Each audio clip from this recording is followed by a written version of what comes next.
It's going to align what we do to what our needs are for the district, and it will also help us with an evaluation process for it.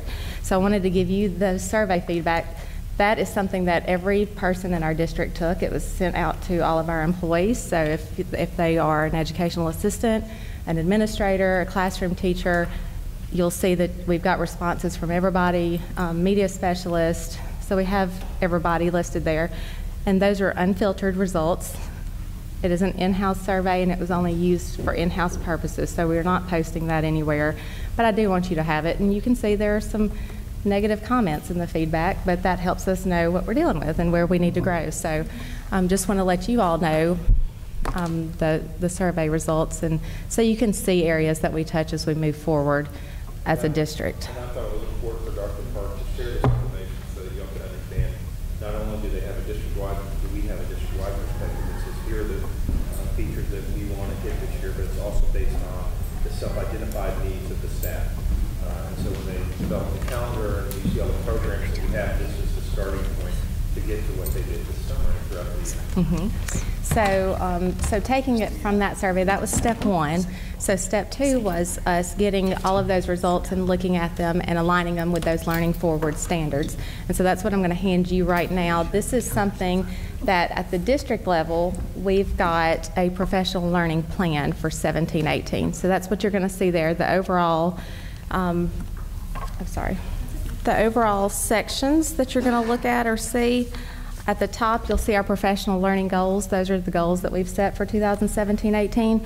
So if you hear any teachers or any administrators talk about my learning plan, that's where the teachers keep up with their professional development points for the district.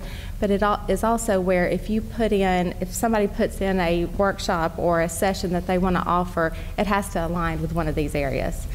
And then over to the side, you'll see our connection to our continuous improvement goals. But these standards here on the left side of the table, these are the learning forward standards. So you'll see those listed and what the indicator is going to be for our district. And these are things that we created ourselves. So we just took the wording of the standard, but then we created each of these as measurable indicators to how we are going to address each one of these areas to help us with our focused professional learning. So the overall goal is we have the Professional Development Needs Assessment Survey, then we create a district plan. From our district plan, the principals are going to create an individual school plan, and they'll have a professional development or a professional learning committee. Then from there, and that will be compiled of everybody at the school. So then from there, it will drill down to individual teachers having their own professional learning plan. So overall, we're going to have a focused approach to professional learning, but then it's also going to hit every single area so that we include, if you remember from advanced ed, we want to make sure that we're offering professional learning opportunities for everyone, not just teachers, not just administrators, but everybody in our schools. And so that's what we really want to do, is to try to get everybody in together. So this is a document that we will be using, and it's going to go to the principals. It's hot off the press, but it's going to go to the principals in the next week so that they can start developing their professional learning teams at their school, and then move down to individual teachers for professional learning plans. But this all ties into a document or a resource that we are developing for all of our teachers and all of our employees. So very similar to the new employee handbook or just the GMSD handbook for employees, we are also developing a professional learning handbook. So this is what drives us for continuous improvement. When you come to GMSD, we expect your knowledge to be there, or that you have the capacity to build your knowledge. We want to see that you work well with others and that you fit into the grade level in the classroom and you work well with our students. But for us as an academic advancement department, this is something where we see this is the catalyst to what we do. We can bring in any type of curriculum program, but if we don't support it, then we're not going to see a lot of success. And so what we want to do here, because if you know Tennessee, which you do, and you know all of the different systems and different rules that go along with every little piece that you have to do, especially to have your licensure in Tennessee, this handbook is going to be something, and it's a work in progress, so you will see the completed process. But it's going to list our operating principles, and these are tied to our school board strategic plan goals. So it's going to be our professional learning principles. But then in here, it's also going to have sections. It'll include our district plan. It'll include the format for the individual professional learning plan. It's going to include the Tennessee Department of Education professional development requirements. So as a new teacher, you'll also be able to see what you're required to do for the state licensure renewal process. We're going to include that in here as well. So we hope this is going to be a good resource that teachers don't see professional learning and their licensure as two separate things, that they will see it all as one connected piece. So that's one of the big projects we've had going on for the summer. And I think you saw in the superintendent's update the calendar for the in-service week. That is a huge group effort to get that together and organized and scheduled. And so our overall goal for professional learning with academic advancement is to make sure that our teachers have ongoing professional learning opportunities every 9 weeks. And when we did the school calendar, we were able to change the PD day in the fall to November. So this helps us because that moves it into the second 9-week period. So to help get the teachers started, we approached in-service week a little differently than we have in the past, where we didn't just have a sit and get session. We involved all of our teachers. We said, okay, we're going to go over the main goals of what you're going to have, like your scope and sequence or your pacing calendars for this first 9 weeks. And then we're giving you time to plan with each other and plan across grade levels so that you can see horizontal alignment in our district and have consistent alignment, but also vertical alignment. So what do you do in 2nd grade that ties into 3rd grade? And we broke it up individually by subject areas. So we want to do that on each of our PD days. So we did it in service, and then we'll bring the teachers together to where it's relevant professional learning, but it also gives them time to work with each other and plan. So when they leave, they don't have to remember everything that was discussed and take it back and do it on their own. They have time to do it inside the professional learning opportunities. And so we'll have another session in February. That's our DLD day. And then the 4th 9 weeks really gets into testing. So by that time, they'll see us coming out into the classrooms in between time just to help them provide support and coming to their PLC meetings, but these are additional days to help them with professional learning. So I know I'm running out of time. Yes. I'm trying. Okay, the last thing is, real fast, learning.com is a program that Mr. Grace had found for us to use, and it does promote digital literacy, but as you know, he approved those computer positions in the spring, and that's something where Mr. Manuel and I sat down and really looked at the LAMP schedule and looked at, you know, if we ever come to you asking for additional teacher units, there's a reason, but we're going to make sure we go through every nook and cranny to see is there a way to do it without adding any teacher units. We did spend a week and a half on Riverdale and a week on Dogwood. Map schedules where we were locked in the room just bugging and stuff, a big jigsaw puzzle trying to make it work. So Playing we were Tetris. sure into that, about how to make it work and how to get the best schedule to maximize the PE, To look at all possible avenues.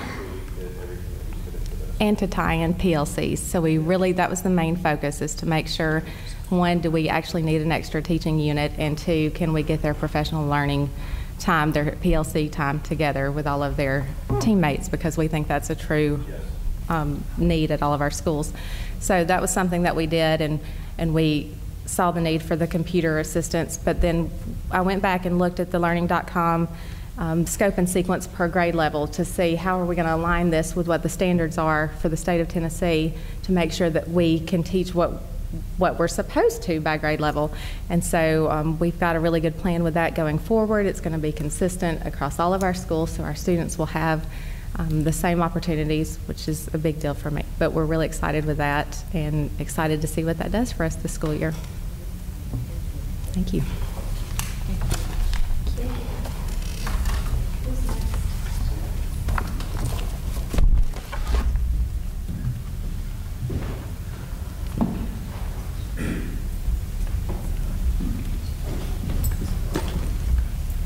It's just like 3 slides, but I'm a visual. I like visuals paired with my verbal. So very quickly, well, what did we do this summer? And I don't know if the clicker's gonna work from there. Just point at me. Okay, I'll be like, you, up there, point. Just kidding. So what did we do this summer? Well, we really didn't, I don't remember having a summer because our school year continued. So we had, I think, that Monday off, and the very next day we were bringing teachers in to train them for extended school year. But extended school year is probably just the best time of the year for me because we get. Sure. Eligibility? Absolutely. So eligibility, it's not the same as summer school. So for students whose data shows that there's a regression in recoupment over breaks, so I regress, if I'm out for 2 weeks and within the next 2 weeks I can't recoup, then that data would show, I may need to come to extended school year to ensure that my regression, that I'm able to keep up with where I need to be moving into the next school year. So IEP teams typically look at this in the spring each school year to determine individually if a student is requiring this service. Services range from community preschoolers, so students that just come in for related services only. That might be speech, occupational therapy, or physical therapy. So our ages range from 3 years old to 22. So it's a pre-K through high school all in one building, but it's a lot of fun. So the next slide just shows some of the pictures. It's a team effort. We have typical peers that also, positive peers rather, that come up during the summer session that really help and model. And you can see one of our teachers' daughters over there guiding one of our students to dismissal. So it's just a great time of the year, but also, to ensure that we're increasing outcomes for students and we're not regressing over the summer. All right, the other big thing I've been doing for the past 6 months is the West Tennessee Special Ed Conference. I agreed to chair the conference this year. It will be located here in Memphis. So there's the information and website. I'd love to see you all there. But that's been a lot of work. This is a new thing for me. And in between all the other stuff, I was going back and forth to ensure that we have a good conference this year. Usually this is a really great time for teachers and administrators within the district to come and learn, okay, what's coming from the State Department? What are the new changes with disabilities or requirements? And also an opportunity to really grow practice, what's best practices. We do have an RFP to present. We'll be notified at the end of August if we were accepted. So I'm excited about the conference this year. And very last, so professional development. In between extended school year, the other thing, there's always changes over the summer with the State Department. So I typically attend quite a lot of training during the summer. And there's been changes with, and I skipped my slide, so sorry. I'll go back to that. I did attend the Gifted Consortium with the State Department. We applied to be a part of the Gifted Consortium and were accepted. So we are doing shared learning with, I think, Arlington, Tipton County, meeting as groups with the Gifted Supervisor from the State Department, talking about what each municipality or county is doing and what is best practice, and trying to really come together and be on the same page with some of the changes that are there. The other piece is instructionally appropriate IEPs. This is kind of typical every summer, to make sure my teachers are writing plans that stay within compliance. And then there were major changes this summer with disability standards. So a lot of what I worked with my teachers during in-service was kind of going over what those changes are and how they would affect us. And then of course, Skyward. So after attending this training, I was really developing for admin, teachers, paraprofessionals, and then new teacher orientation. That last slide just talked about collaboration. I did a ton of work with HR this summer because we hired a couple therapists, a transitional case manager. We had to look at being very creative with one of our SPED teaching positions at the high school and look at job embedded. So there's just been a lot of collaboration and learning. Any questions for me? Now I ran through that very fast. How many did we have in the extended school? Oh, good gracious. Off the top of my head, it was under 40, because you're really looking, for the most part, we had one preschool class and 4 functional skills class that ranged from elementary, middle, high, and then a full-time speech pathologist. The OT and PT came in partial days, depending on what the services were, but it can vary. I mean, some years you'll have, 22, and the next year it'll be like 55. So it is one of those things that's different year to year and hard to kind of even budget for, because it's depending on the IEP meetings in the spring as to who's going to attend. So.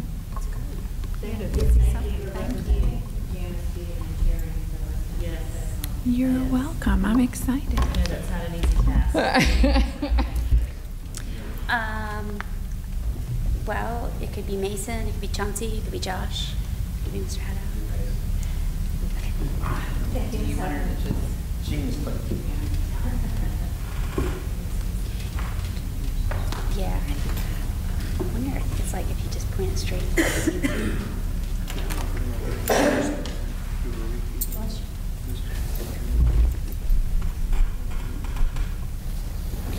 All right, hello. All right. Yes, just like everyone else, we've been very busy this summer. We actually called this the Summer of Skyward. I had everybody throwing daggers at me of how much we had the rooms, the conference rooms booked up all summer with different trainings. We actually had, as you can see, we had over 60 hours of training just from the Skyward trainers coming in, delivering to many different stakeholders. You can see up there district staff, school administrators, attendance operators, coaches, teachers, language arts, some nurses, and then actually we spent a lot of time with some lead Skyward teachers or just lead teachers at the school to be experts, and then our curriculum technology trainers, those guys, spend a lot of time making them experts so they can really help in the school. So there's 2 or 3 per school plus the CTTs. We have 2 different grade books. We have a standards grade books, this is K through 1, and then the rest, the secondary. So we have a trainer for each of those in each school. So a lot of different topics that you will cover through that training. Okay. During in-service, we spent an hour with each school. Every teacher got trained on it. We kind of just showed them what they need to know at that time. We didn't want to overwhelm them, because what we're going to do now is we're going to kind of have, like we've given the CTT some benchmarks, some things that they need to go through and teach the teachers during opportune times. So like the second week of school, they jumped on it, and so they're kind of doing a redelivery of what they saw in service right now. They're doing some training for those who need to come and see that, and then right around parent-teacher conference night, we're going to have some more training for the teachers, talk about printing off progress reports and how to do all that fun stuff and how to do reports. So, and then we'll do another one during the end of the semester for report cards and all that. So. Lots of fun training. Okay, we do have, with Skyward, we have a new system for our notification system, the SkyAlert. We went to School Messenger, which is probably one of the largest communications companies out there for education, I guess. And it has actually given us a lot more capability. So with this one, we can actually send out notifications not only to email and text, but we can send to social media. So with a quick click of a button, Kate or I or anybody that has access can send stuff to Facebook, Twitter, and even our website, to put a little banner on the website. So it's given us a little more ability to do things. We do have 2 separate categories. We have general and we have emergency. That's important because right now, so there's an opt-in, there's new federal laws for texting. Everybody has to opt in to text. And so it's a campaign. The company told us that it's kind of a long campaign. It won't be right away, but we do have a lot of people that have already joined it. This is only for text, though. We can still send out phone calls, like we can do a voice call, emails, or social media, and there's no laws against that. But if we have to get emergency alert out, we can use the emergency button, and it'll send to everyone. It bypasses the laws of opting in, plus we send it out on everything else, phone and email. So we get it out for sure. So what it does is now we actually have, used to in Power School, we had an issue of it only sending to one contact, the person that was listed first. Usually it could be the mother or the father. So now it can send to both contacts, and it actually can send to multiple numbers. So I think we have it for both, 2 numbers for each contact if we need it. And parents also have the option. 2 parents have the option to add numbers as well. So if they want to add a number. 3, so you can have both parents' work numbers, you can have cell phone numbers, you can add additional. But once again, we're doing a big rollout with advertising to get parents to opt into this, and they should know that adding that additional number is helpful. So you're going to see that coming shortly. Strange question. What about the board meeting? I mean, are we in any way ever, do we get the number? I know you do, because but 3 of us don't have children in school. We can fix that, not a problem. We'll take care of that. and actually you will have the ability for parents to actually edit those in different ways, to add emails, change things, decide how they want to get notifications, so there's more control on their part too. Okay?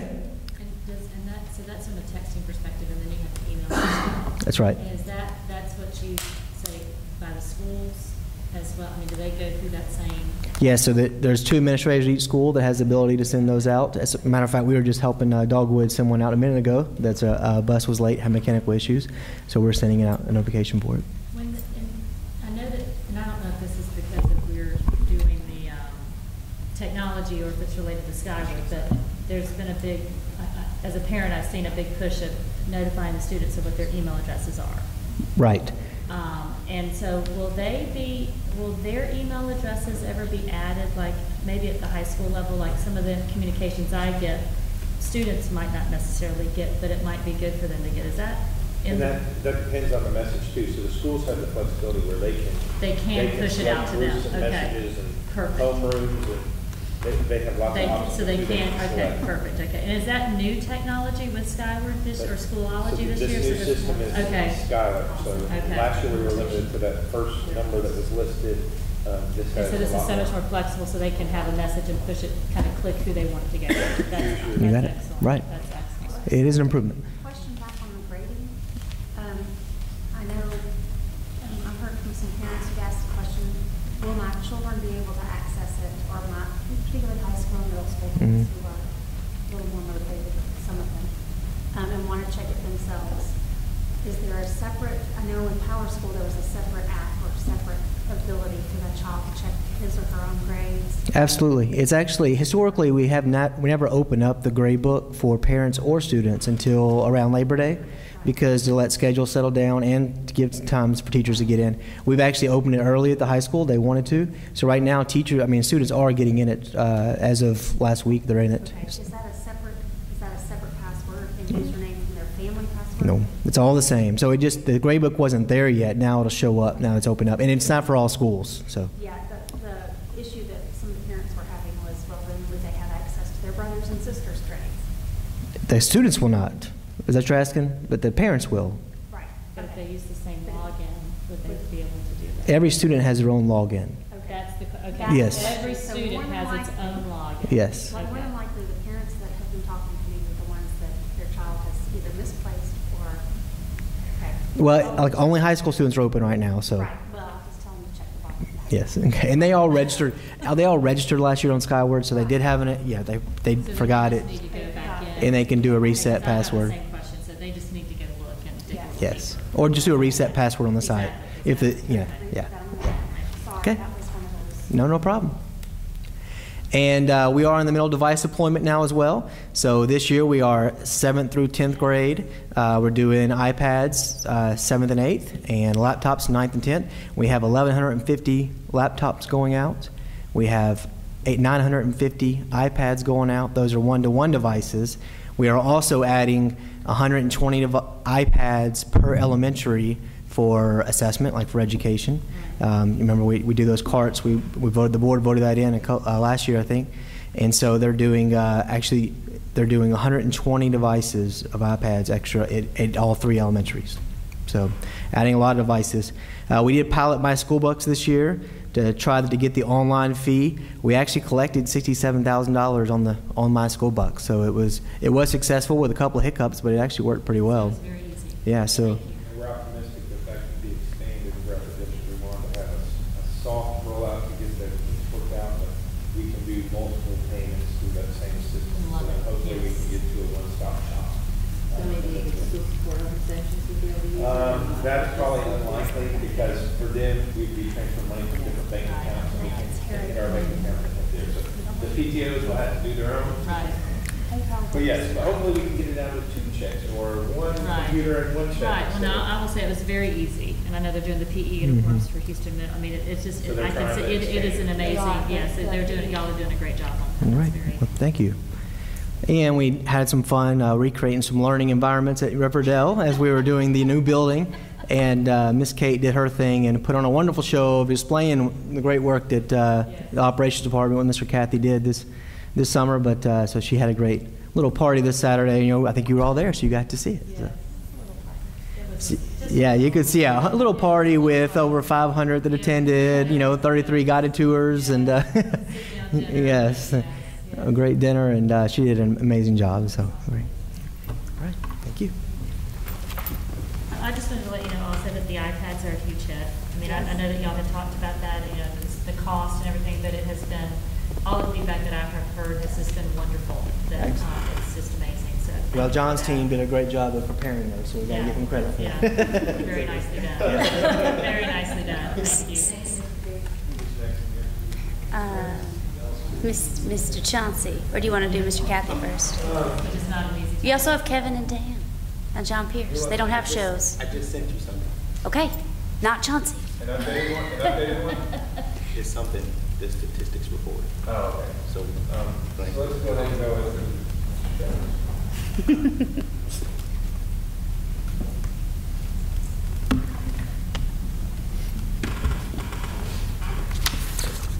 I guess our largest undertaking for the summer was bringing up Skyward, the financial management system. So we went live July 1 with all the accounting modules, payroll, budget, accounts receivable, billing, purchasing, and vendor payments. So we're up and rolling with that. You make it sound like it was really nothing. Yeah, all-consuming is a Yes, good yes, description, it is, but a true team effort. Yeah. So that made a difference. That's your Yeah, we even paid them early, just in case. test. Did the checks come out? Mason already mentioned the enhancements to My School Bucks for collecting fees. And again, we hope to continue to expand that. On school nutrition, we purchased equipment so that additional point-of-sale locations could be added at the high school atrium and the multi-purpose room at Riverdale. We added the credit debit card payment feature at the high school for students to pay. Added some lower height serving lines at Farmington to better accommodate the students. Did some in-services for Skyward as well as for financial secretaries on various financial and compliance matters. And that's about it. That's a lot, yes. Yeah, it's a lot more than that. And we're getting ready for our next big challenge. They've been working hard, but we're getting ready for our first deductions as far as, so insurance. Oh, yes, yes. Right. Yeah, that starts August 31. So we're jumping through those hoops now. That next paycheck is coming in. You have to make sure all the deductions. Absolutely. So they're working hard. And you have the best testers out there. Yes. Yeah, they'll let us know. Exactly. Thank you, Mr. James. Mr. Pierce? Good evening. I just sent Kate a couple of pictures that I wanted to show you.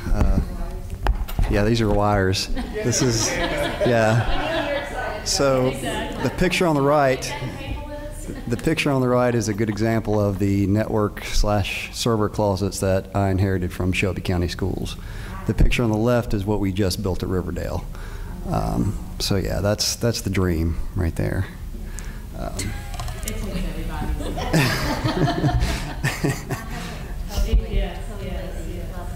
Feel free to, I can send you a copy if you like. Sure, absolutely. So yeah, this was the summer of cabling for me. We had voice over IP phones going in at all the rest of our schools. We had converted Riverdale last year. The district office was already on the system, so we had 4 schools to convert. We added a total of 99 network drops for all of these phones at all the schools, and Houston High loves them. Yes, they're much happier now. We also added wireless access point capacity to Farmington and Dogwood. We added a total of 22 access points and a total of 69 network drops at those 2 schools. So now that every school we have is capable of supporting a one-to-one environment from a network standpoint. And for us, this is not just a dream for the instruction side, it's a requirement based on the testing. Because this year, high school is mandatory as far as computer testing for students. The next year after that, they have middle school, and then the elementary testing will be online. So we had to have not only the devices, but the network system that can handle that type of volume. So that's one of those challenges that we get to have. I know you've been working on park capacity Yes. Yes, it's a multi-year process. So, for the new building at Riverdale, we added 69 cameras, 137 total network drops, 29 access points for a total of 206 total network drops for that new building. All in all, for the entire summer, we added 374 network drops for the entire district. As Mason said, we also re-imaged and configured 2,100 devices for one-to-one. I want to particularly highlight 3 members of my team that really stepped up for that. John Burnett, our system specialist, Jonathan McMurray, the tech at the high school, and my new hire, Michael Cartaltepe. He's the technician at Riverdale. They really, yeah. That's his nickname too. That's what he goes by. But they really stepped up and went above and beyond to fix some last-minute issues that we discovered a week before deployment. So we really put in some hours to get that fixed. And we also reset emails for 4,121 student accounts this summer. So Yep. that I don't know what you're talking about. I never do that. I never get those emails. So any questions? It's my generation. Thank you. You're welcome. Thank you very much. I've got pictures that go with mine. Mine doesn't work well without the pictures. We like your pictures. Yes. Okay, I'm just going to go through the projects that we did, and I just organized this school by school. So the first picture that you see here is of the Houston High Roofing Project. As you guys know, we had the Houston High roof that's been sitting on Shelby County Schools' deferred maintenance list since 2012. We did that partial roof replacement this summer.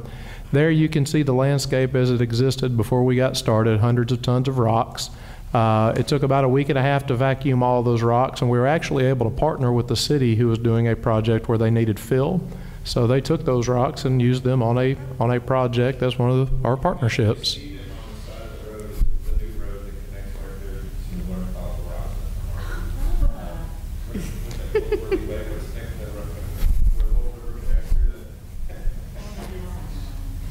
And as the project has started going, you can see the progress being made there as the TPO is being rolled, the adhesive is being put on. That starts to look more like what a finished product looks like. Where the job gets really tedious is when you get around the HVAC units. There's a kind of a before and after of the old and the new going on. But you have to flash around all those curbs, and that's where it gets tedious. Areas like this get pretty tedious coming up. That's starting to look like what a finished product looked like with the new units on as well. And you can start to see them flashing in. In addition to those, the roofing project, we had 144 rooftop units going on, which was a lot of lifting off and a lot of putting on. There you can see them rolling. That's actually the gym. The gym was a lot easier because we didn't have the rocks to take off. So that project was 2-3 days of simply clearing and putting the adhesive down. This is a humorous picture for us in the operations department. The 144 rooftop units that we replaced over there, the first batch showed up 12 days late, and they were in a closed bed truck just like this with no way to get them from the back of the truck to the front of the truck. So we had a lot of fun with that, manually dragging the units from the back to the front. Picture of a crane lifting a unit on to the roof and setting. And the companies that we worked with, M&A Supply was the distributor, and they were late getting us the units. And Damon Marcus was the one who made up for lost time, the installer, and who made all of the connections, electrical and otherwise. They got us to school opening. We wouldn't have gotten there without them. There you can see that's the annex building with completed rooftop units set in place and going. Houston Middle got new carpet in their library. That's carpet square. It's going to be easier on us on the maintenance side because if a accident happens or something gets spilled, square comes up, square goes down, and we order enough attic stock to be able to replace squares should they need to be replaced. At Dogwood, we did add the 2 modular classrooms, and that's actually a lot more work than it looks like because you have so many systems that have to be extended. You have lights, you have doors, you have all those things. But Ms. Price was able to get all of her grade levels a lot closer to one another, and she did have growth, which justified the need for this. So There's an end product there. Dogwood also got new carpeting in the library. They chose dolphin colors for their carpeting, and we were able to get that project completed this summer. Farmington got a new energy management system, which doesn't seem like a big deal, but it puts some controls on the building. We're able to put set points on it. We give teachers some control or variance where they can move it up 2 degrees, down 2 degrees. But it really helps us on our utilities, helps us on our maintenance costs. And we started the district with only one school that had any type of controls in place, and that was Houston Middle. And now we've got 4.5. We put in this new system at Dogwood, at Farmington, at Houston High, and in the new Riverdale addition, so that we're almost fully automated with our HVAC controls. Farmington got a fresh coat of paint on the interior and the exterior, and just like most of our capital projects, we try to think outside the box and think differently. We didn't just throw the old traditional colors up on the building. We had a school level committee that met with operations and chose 4 base colors, so it actually looks like an elementary school with color throughout the building, on the doors and inside the classrooms, and in the gym, like the picture that you see there. And this was Farmington. We also got a surprise when we did the Farmington library, but that was a good before. If you go back to the before picture, that was the old carpet coming up, and we actually found the original carpet to the building, as well as another layer of carpet sitting underneath that layer of carpet when we took it up. Never in my wildest dreams did I think we would have seen that, but that's exactly what we got. And so we were trying like crazy to clean that carpet, and that water and everything was just going right to the 2 layers underneath, and we had no idea. So we got it all the way up, all the way down to the base. So the only thing there now is a concrete foundation adhesive and the carpet squares, which you see in the next picture here. We still owe Riverdale and Houston High. We're going to go back and take care of them as well on their libraries, because they're just as, the old building at Riverdale and Houston High are just in just as bad a shape as these other ones. So we're going to go back and take care of them also. And I think that, oh yes, then there was Riverdale. We took that all the way down to the 11th hour getting that completed, and literally I think we got our final certificate of occupancy the Wednesday before school opened. So we really pushed hard this summer to get that building complete. And this is the Ox Blue video. I know you guys have seen versions of this in sub capacity before, but it's kind of remarkable to see 2.5 years of work and 1 year of construction put in a 53-second video.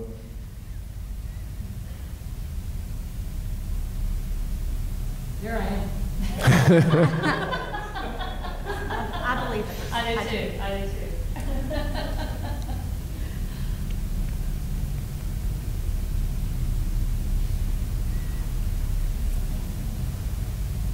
Oh, it's buffering. Sorry, there it goes. Josh, tell us where we are as far as the back part of the property.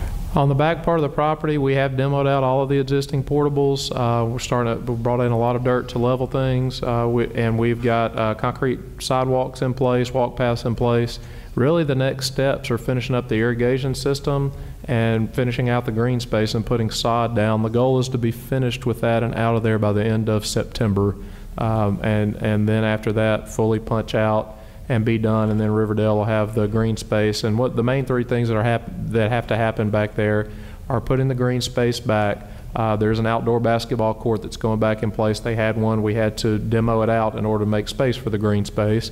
And we are also putting the preschool playground in, so now we'll have preschool playgrounds at all 3 of our schools that offer the preschool program. And that was a budget amendment and a change that the board voted on because we realized that the front project was approved, and we added the parking lot that was approximately 350,000 to the back parking lot. Of course, had the green space with all the portables. We added a amount of money for that project because we saw how important it was to get it back in place. And I'll probably be done by the end of September. That is the goal, to get out of there and be done with that by the end of September.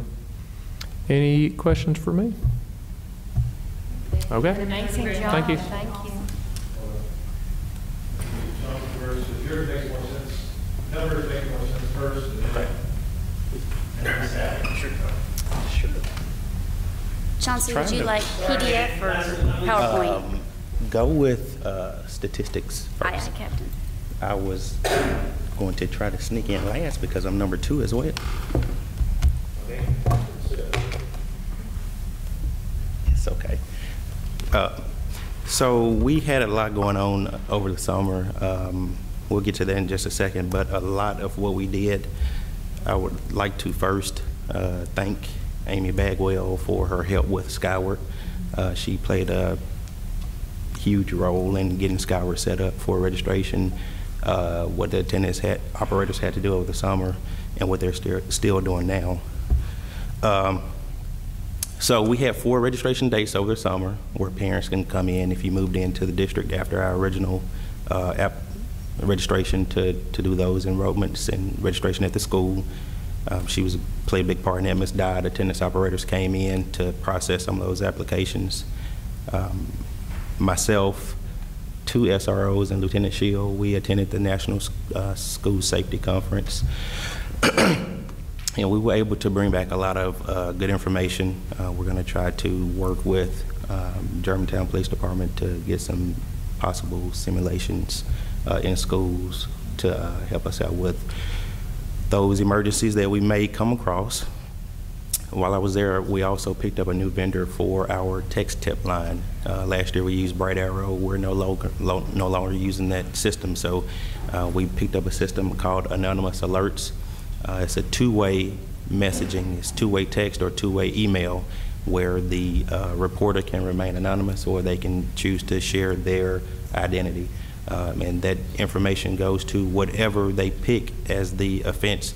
It can go to an SRO, it can go to school administrators, it can go to counselors, it can come to central office. We have certain keywords in there that immediately come to me.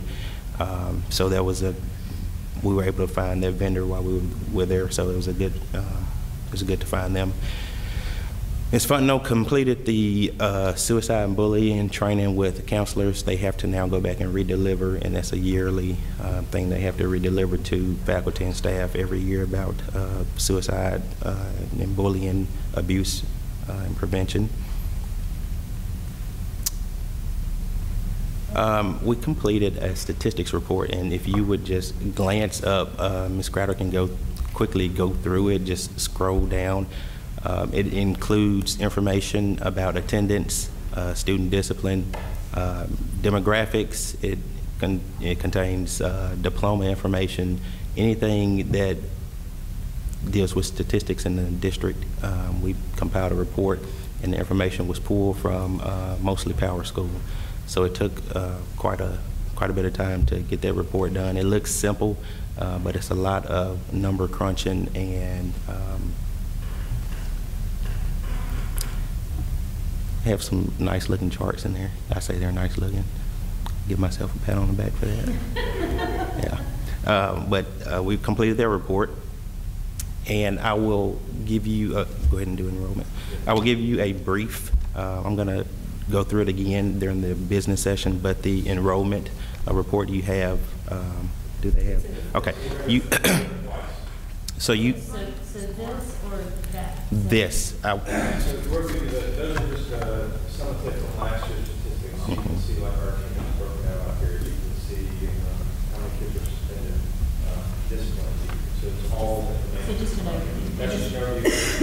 Now we're getting ready to move into our enrollment for this upcoming school year. And where would that report be? If we're going to send it to you. Okay, sorry. Okay, that's great. Thank you. Real quick on the anonymous alerts, which sounds awesome. Yes.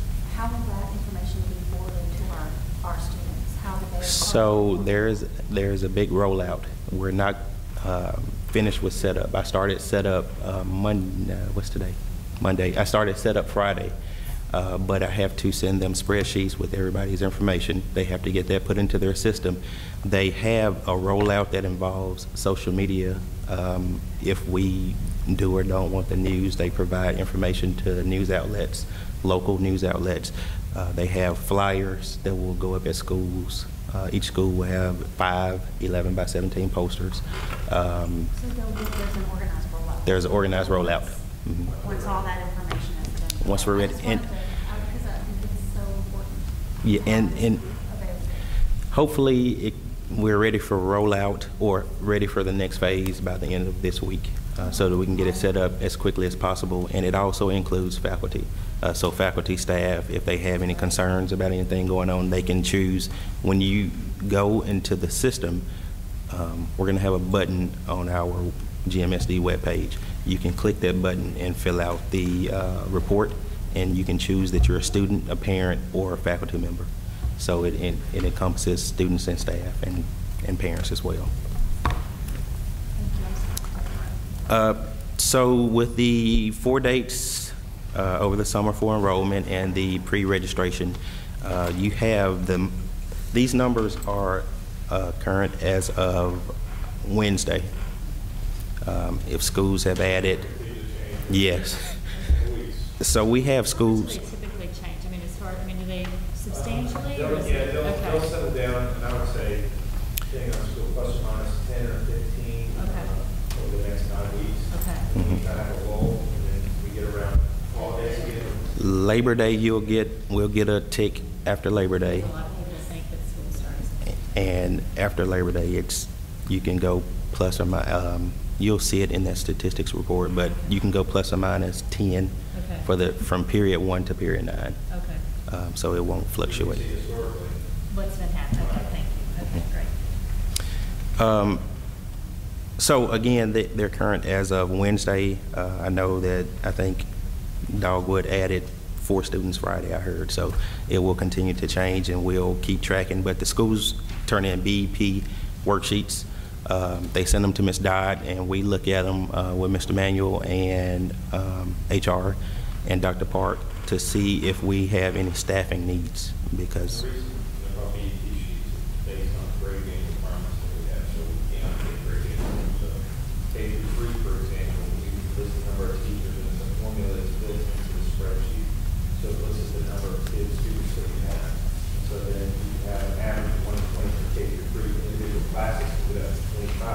as long as in that case you're free payment, your average overall is 1 to 20 ratio.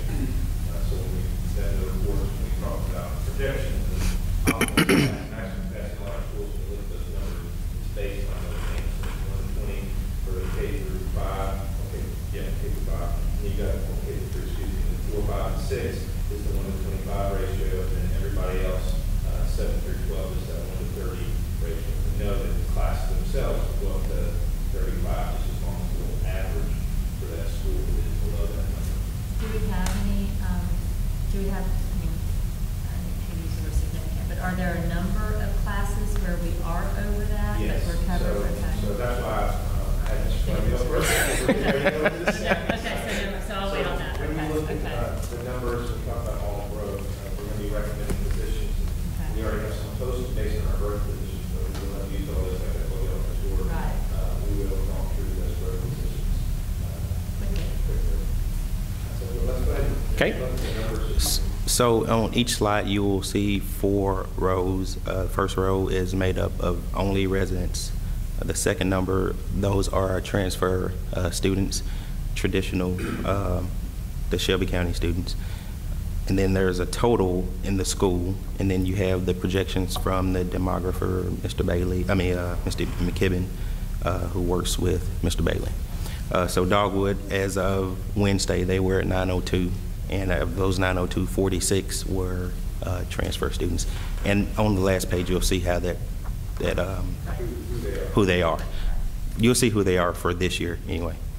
Farmington, as of Wednesday, they were at 836, 776 residents, and 60 transfers. And then when we look at transfers, they're the entire school, K through 5. Riverdale, 931, with 210 non-residents.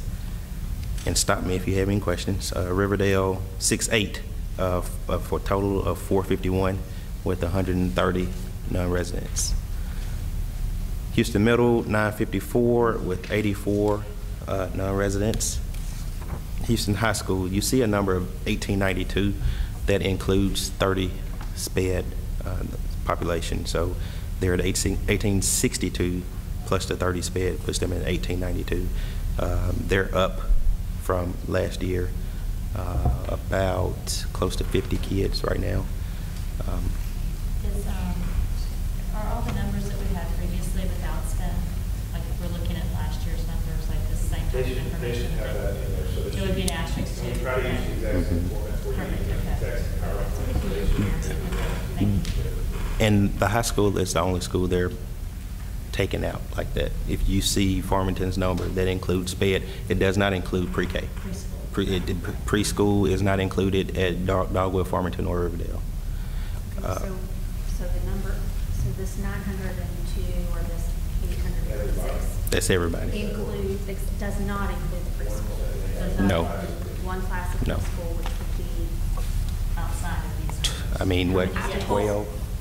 So I do look at staffing a little bit differently for SPED because 3 for SPED may look different than 3 for regular FTE. So the special ed clericals pull something separate by program that breaks down co-teach, functional skills, preschool.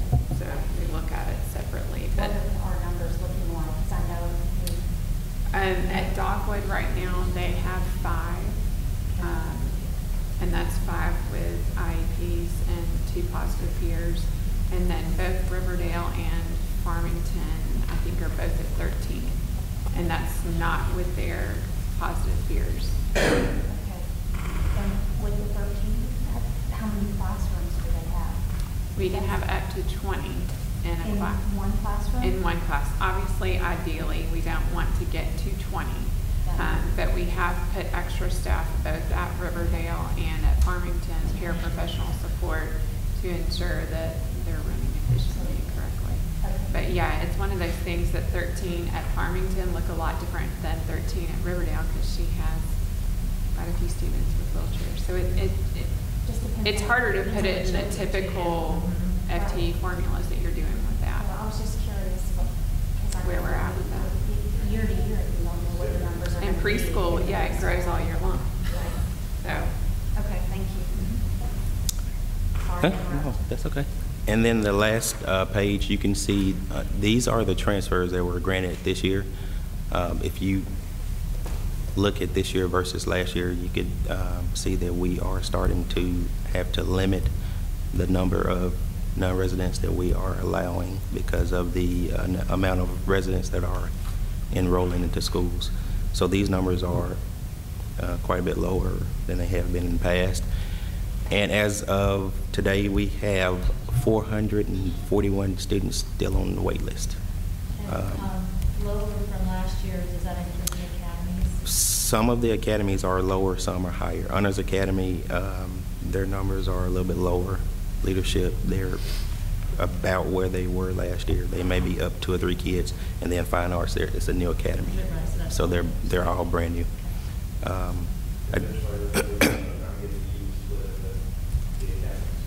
And I think that Fine Arts Academy, that number should grow next year. That's more about getting The word out, correct. On the currently enrolled, that means in a previous school or in the current school? So it's 2 categories. It could be it could be Dogwood, Farmington going to Houston Middle, or Houston, Riverdale, Houston Middle going to Houston High, but they're transfers.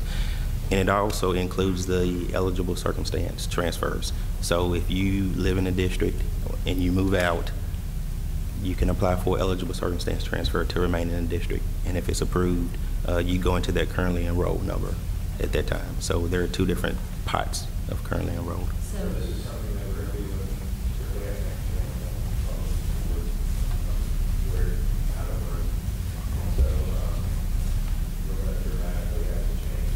And we've been down a lot just to get our numbers down. Making sure we can reduce Now, one of the challenges that we have is we have 1,300 high school resident students. And so when we want to get that target number at the high school, one of our concerns is who are the best students prepared to come to the high school? We think it's the students who previously come up through our system. But we get in making sure that they're the best of the best. And so it's scary to go out and cut that number that we know is going to have an impact on the high school numbers. So just know that that's one of our concerns.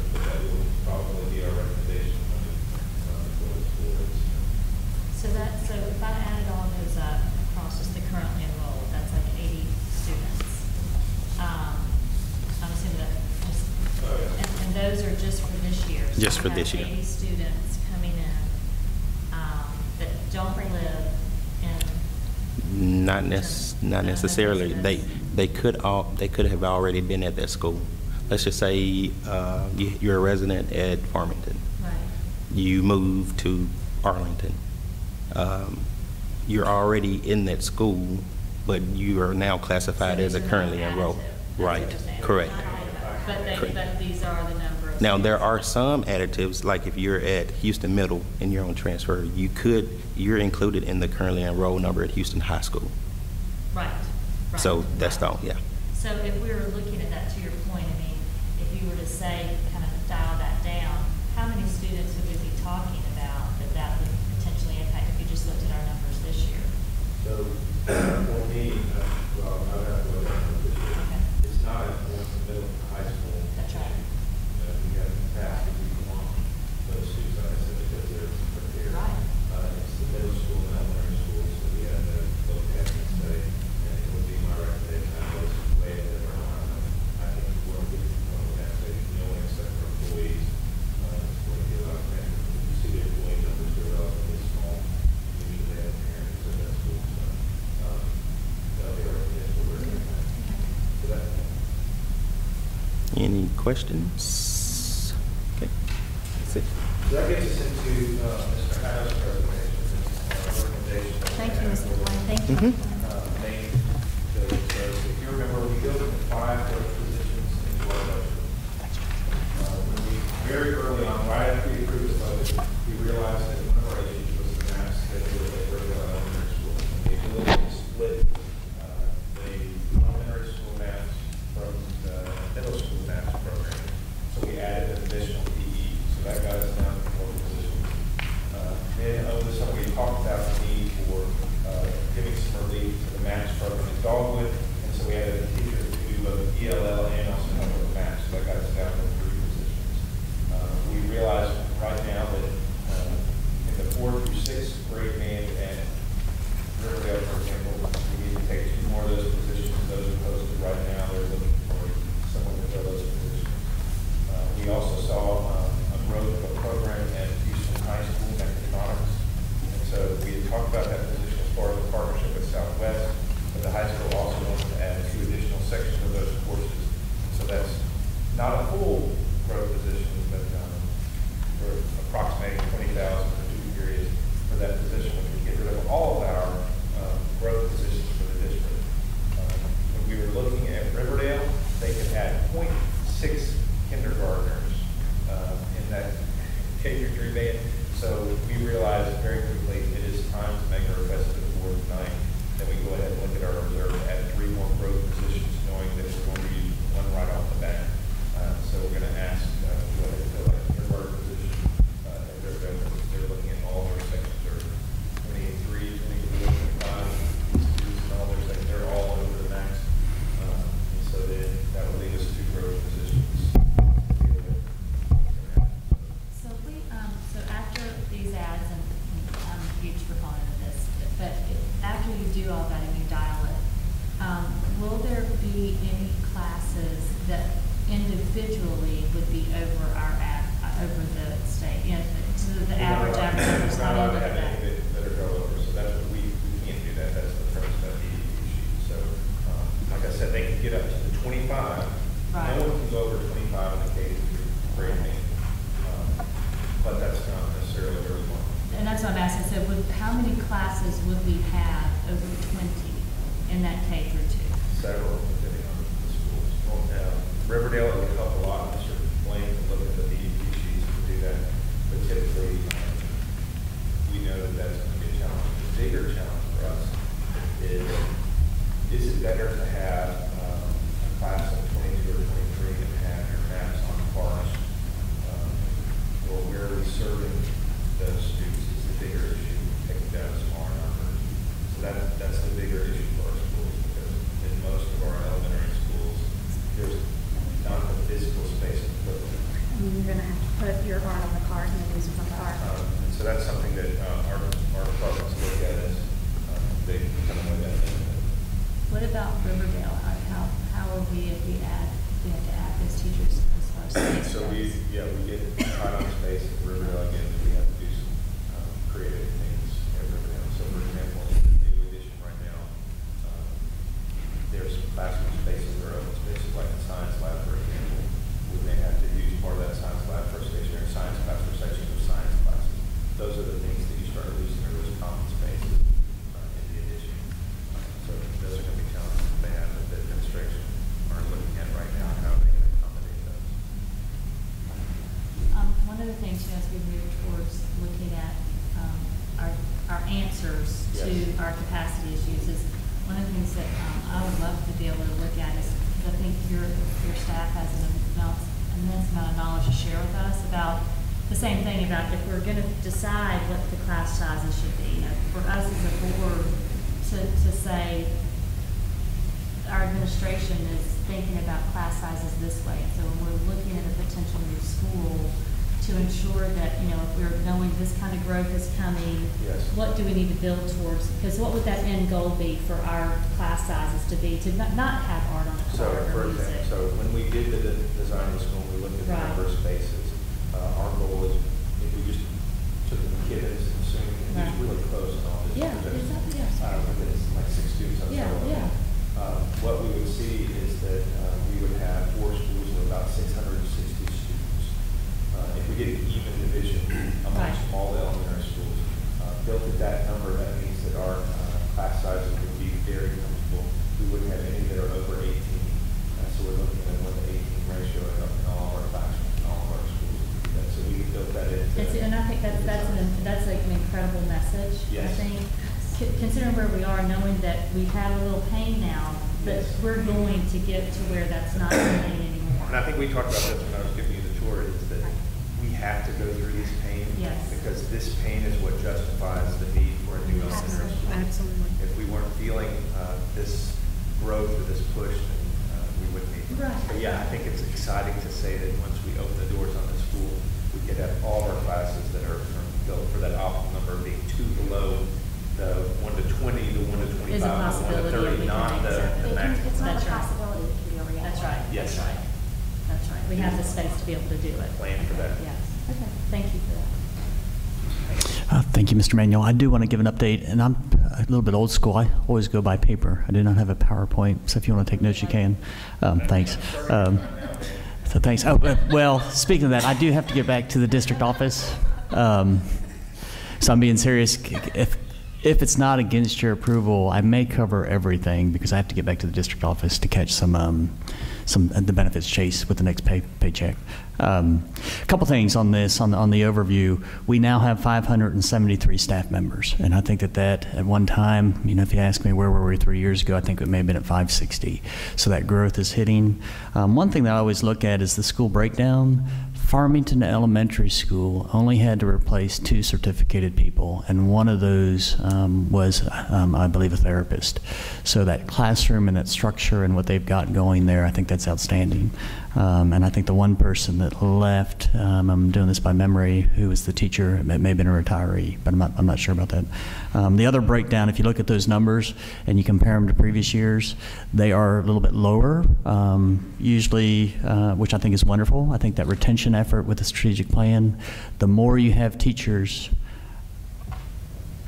in place and understand the language of the school system and the language and the feel of the principal, the better off you are.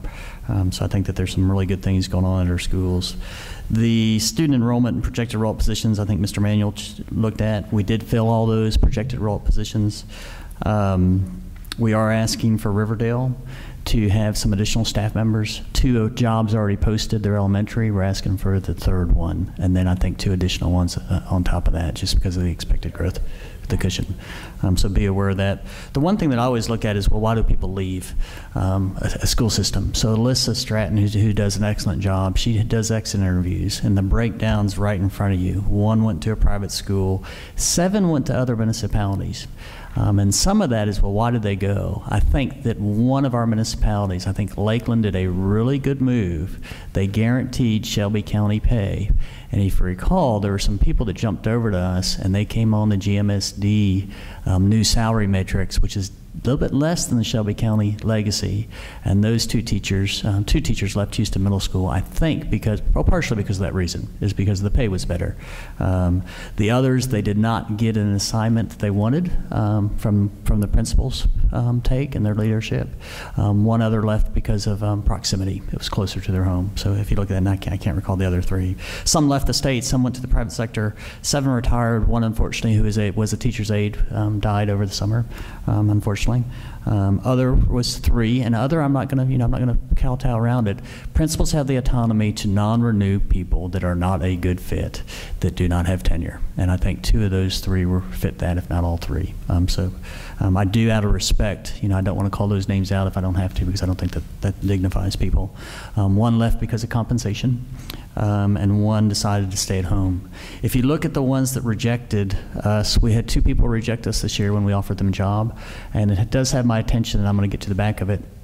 1 was a nurse, and the other was a teacher who wanted to stay closer to his part of the state. So I get that. But if you look at the back of this sheet, what you're going to see is what I call is the classified and certificated staff that do not have direct classroom responsibilities on the certificated side.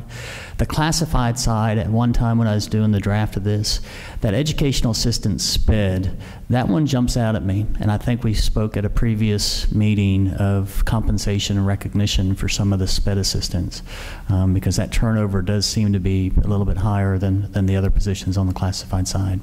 If you look at the certificated side, you can see it's former staff member with Albright being the top.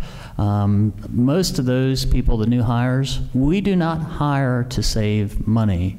We hire based on principal interviews and principal making a recommendation to us on who a good fit is for their own special needs. So we go from step 0 to step 18 along with that. So those are the names, and Jason gave me the look about the time.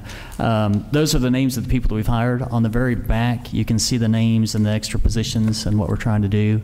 And that one that's the new request at the very end is pending board approval to meet Riverdale's needs. I do think that it's not a coincidence that Riverdale in the new building has the highest need, and it almost says, leads me to believe that if you build that shiny building, here they come. So that's just something that was my thought on it. So that hopefully that will help you with staffing. I cannot thank Pat Pritchard and Alyssa Stratton and Gene Edelman enough. If you ask what else have we been doing, we've taken benefits on, and we're chasing benefits right now, and that's not an easy task. We want to take care of our people with the correct deductions, the direct, and then the correct compensation for what they're doing with their salaries. Kevin Jones has been instrumental with that as well, and his team. So that's the report as far as staffing, compensation, and benefits. Training and development, we did have a new teacher orientation that lasted a complete day. The agenda I would be glad to share with you, but just know it went well, and 33 of the 35 showed up. And again, I take my hat off to everybody, Dr. Park's team, Alyssa, Mason's team, and technology, and getting people comfortable with the computers that they're getting ready to face as being new employees in our system. Do you want me to continue? Okay. Okay. There's policies, Jason. On the agenda that we have tonight, is regarding our stop loss insurance renewal.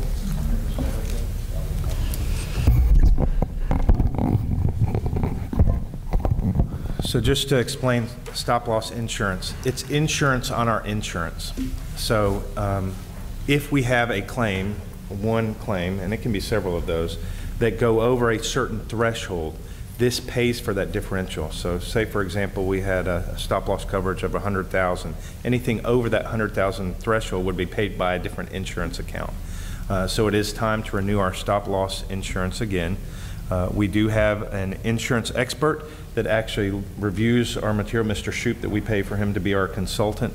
They have looked at the amount of money that we have, they've looked at the services that we have, and so it is our recommendation at this time to continue with the lowest one, and it's also the same one that we have continued, and that's with American Fidelity. And so it is, that is going to be our request tonight, that this board renews that stop loss insurance. we've been very happy, and we do have, unfortunately, have hit several individuals who have gone over that stop-loss insurance, but we get paid back for the claims that we pay out of that go over that threshold of funding. Are there? Actually, Mr. Mayor, the total fixed cost on the handout that we have. Oh, yes. Really what the benefit is if you look at the payback, payback, that 4812 means something, and those claims that you incurred 36 months before get picked up in the stop loss. Yes. He doesn't, Mr. Mayor, I apologize, he doesn't know about the handout I just gave you. If you look at the numbers of people that are over the threshold of the 150,000, we do have some high claims, a couple high claims people. It probably costs, if you do the math, 115,000, what is it that we actually got back by paying this fixed amount? When we got back 109,000, looking at it, that's what that is. Yes. So that's a good, it is insurance. We're trending very favorably overall with what was projected claims versus the real claims. That self-funded insurance is going up. Stop loss is a big piece because of the fluctuations you may get in the best.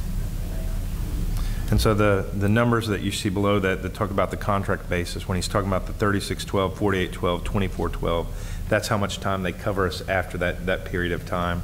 And so they always talk about lag. So somebody can have a major incident in the hospital, and we will get billed for those a year from now, a year and a half from now. Those are those periods of times, those months. And so we always take the safest route to do that. So those claims could come in at any time. Does anyone have any questions on this? We're going with the most efficient and the one that we've had already, so we feel very comfortable staying with American Fidelity. Thank you. Anything else? Yes. Which policy is that? Well, first off, thanks for your flexibility on this and your adaptability. Yeah. The one on the staff rights and responsibilities is brand new, and that came from the TSBA. And if you look through that, it really does a decent job of explaining dignifying your staff, but also letting your staff know that they have some responsibilities that go with the profession. The one that jumps out of me, because it may be a pet peeve of mine, is people better be nice. Because customer service matters, and people coming through those doors makes a difference with how well they're being treated, and that's on that policy. The other one that has my attention, because of no offense to the younger generations and the teachers, is, and I don't have the answer to this, and I apologize, what does professional dress look like? And I probably don't have room to speak because I'm the only one without a tie, but what does it look like from a teacher's perspective, and what's that feel like? But at the same time, I want teachers to be respected from the general public, and they should have the right to do their jobs and do their curriculum up to the best of their ability, because some people, believe it or not, are at different phases in their lives. Some people are just starting out, some people are just ending up, and some people are just getting in the rhythm of what a teacher is. And I think people need to respect where they are with their professional phase. So that's why that one is thrown in there. The other two policies are quick. One is non-tenured and one is tenured, and what it basically says, there's some verbiage that has to be corrected in those two policies based on the TSBA. If we suspend a teacher without pay, you cannot take their pay if they're vindicated, if they've not been proven to be at fault. So you cannot use that as a penalty because you're trying to stick it to them, so to speak. The other one is they lose their right to present, or the superintendent now has the right to suspend a teacher without pay, without having to present it to the board. So that's the TSBA deal on those two suspensions. One's for the non-tenured, one's for the tenured, but they're both saying the same thing on those two things. Now, does our superintendent do a nice job of communicating with the board with what's going on with personnel? Yes. And will he continue to do so? Yes. We don't believe in blindsiding the board.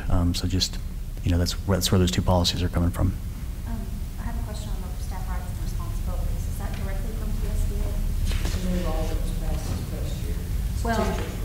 Well, I'm all for giving teachers' rights. I just wanted some clarification on the difference between staff member and educator.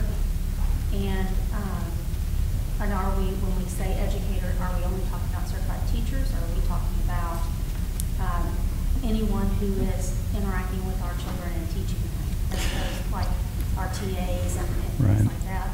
I was also concerned that while we're saying educators should be treated with civility and respect, but that's not under staff member. Everybody all staff members should be treated with civility and respect. Does that make sense?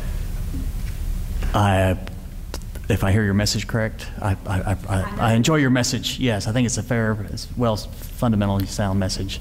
The definition of educator, I can do some more research and reach out to TSBA on it. Yeah, I just want to make sure that we know what we're, sure. that those who are supposed to have these rights it's clearly defined. And I would like to know the difference between staff member and educator, and maybe we look at moving be treated with civility and respect up to each staff member has the right to be treated with civility and respect. Okay. Because I think in our staff ethics policy it covers that all staff members are created with courtesy. Right. So maybe, but we're having to publish this. Right. And it's our policy. I would like to cover all of our staff. Sure. Yeah, I'll take a look at it. My initial inclination as an educator is someone that has a license from the Department of Education. Yeah, but I'll double check with TSBA because I have a contact and email for you. I assume that, but I don't want to assume that. You know what that is. Yes. Bye.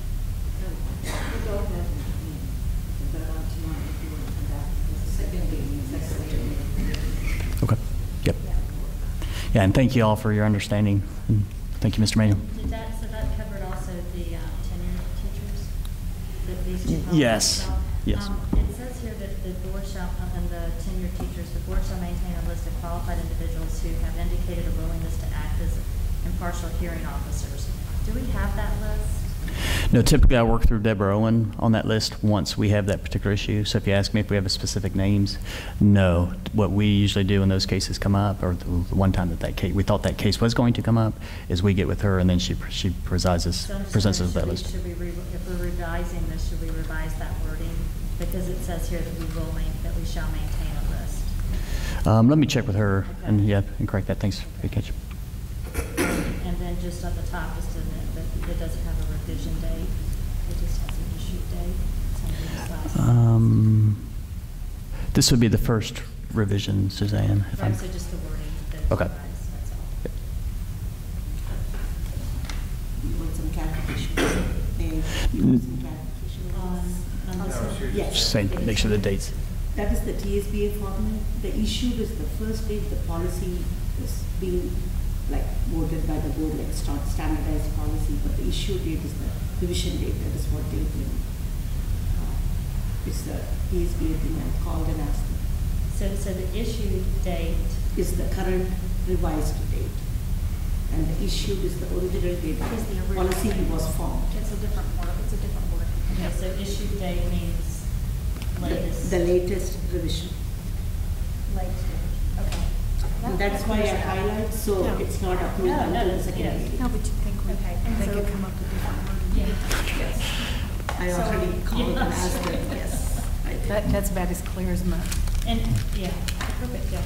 So we'll rediscuss the rights and responsibilities Next second reading. Correct. We'll be voting first reading in the first reading tonight. In the consent agenda or separate? It's in the consent.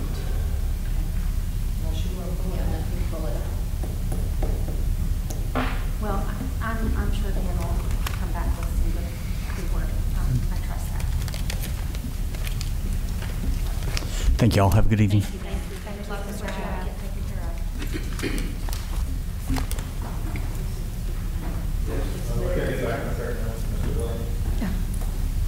Okay.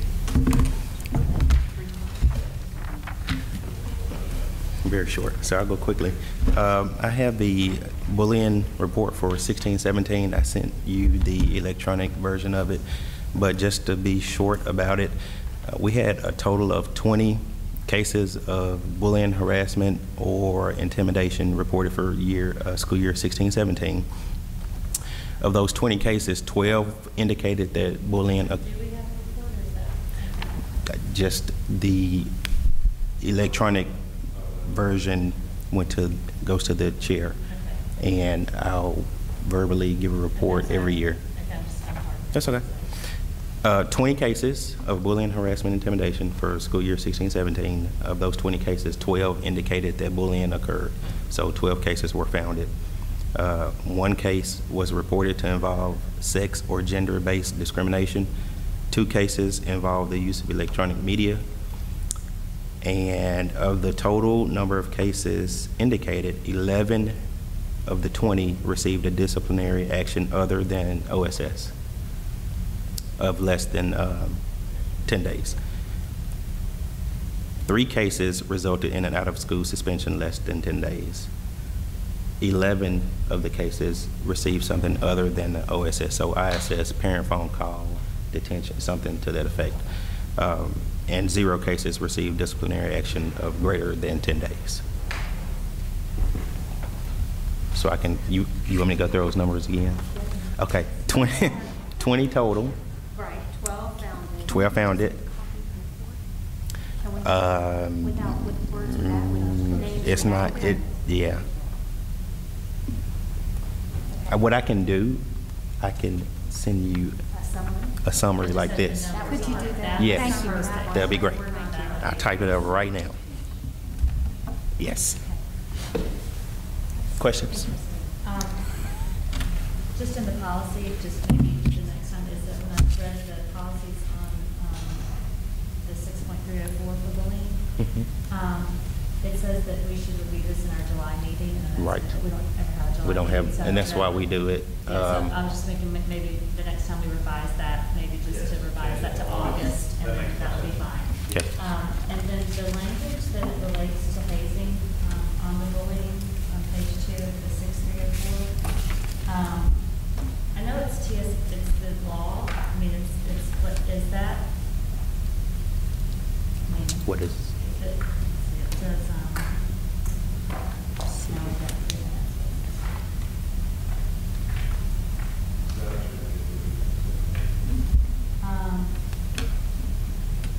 It says, hazing does not include customary athletic events or similar contests or competitions and is limited to those actions taken in situations created in connection with initiation into an affiliation with any organization. It just seems to be like, with all that's been going on of late over the last 3 to 5 years, not here, but just in the general, yeah, it's, I know, and I went back to the state, like, this is state language, exactly, but I didn't know. But there's some changes coming this year. There are? Okay, Yes, that came okay. up in Summer Law Institute. Thank you, very There's good. going to be Okay, changes awesome. based on the Ooltewah High School Yes, case. yes, okay, that's, okay, thank you, thank you. Except Ooltewah is, which is, but it's Ooltewah, if you say it the right way. Yes, Ooltewah. Okay, thank you for that. Thank you, Mr. Thank you, Mr. Brown. I guess that. Oh,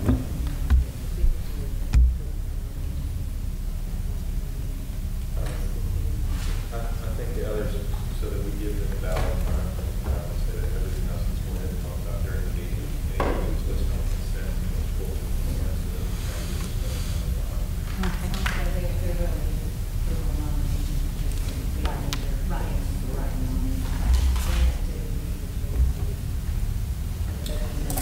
Which all looked fine except that.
Good evening and welcome to the Germantown Municipal School District School Board meeting on August 21st.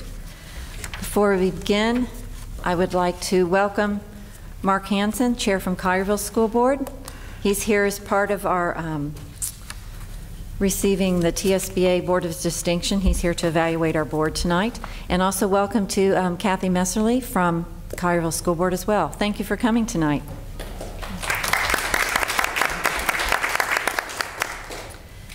At this time, I call our meeting to order.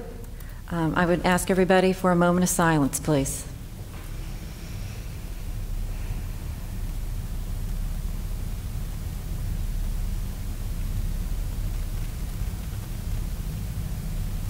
Thank you.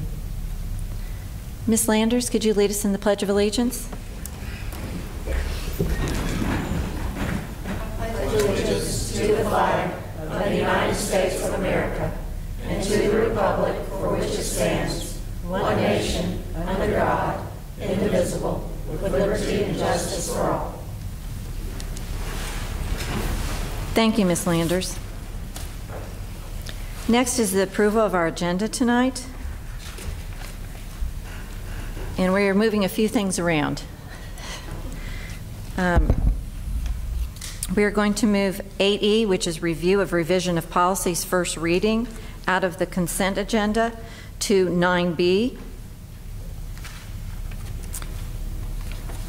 We are going to move 8F, approval of nomination for TSBA School of the Year Award for Excellence in Architectural Design, out of the consent agenda to 9C.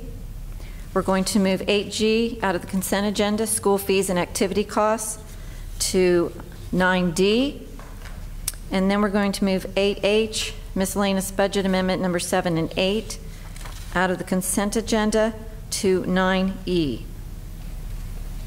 Board Secretary, did I cover all those? Yes. Thank you. Do I have a motion to approve the agenda? I move to approve the agenda as amended. Second. Any discussion? Roll call. Ms. Landers? Yes. Ms. Jones? Yes. Ms. Parker? Yes. Ms. Fisher? Yes. Ms. Wolf? Yes. Thank you. Motion is passed and our agenda has been approved for this evening. Next on our agenda is recognition and awards, our fun part of the evening.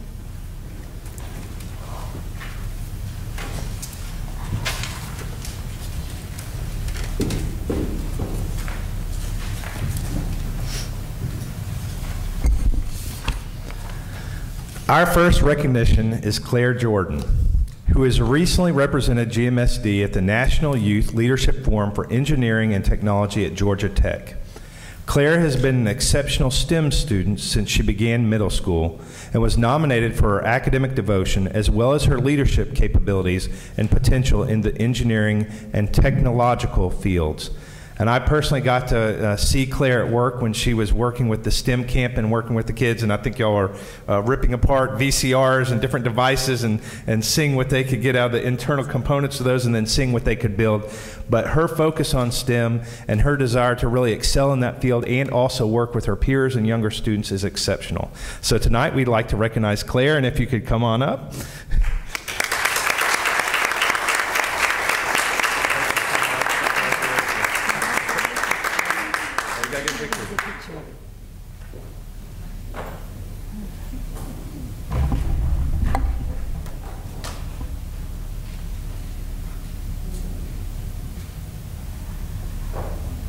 Thank you so much.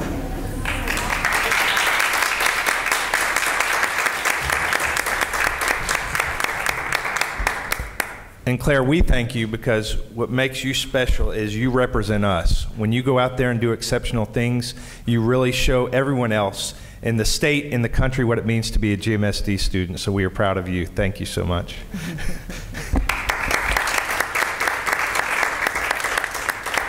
Tonight, we'd also like to recognize our Department of Exceptional Student Education.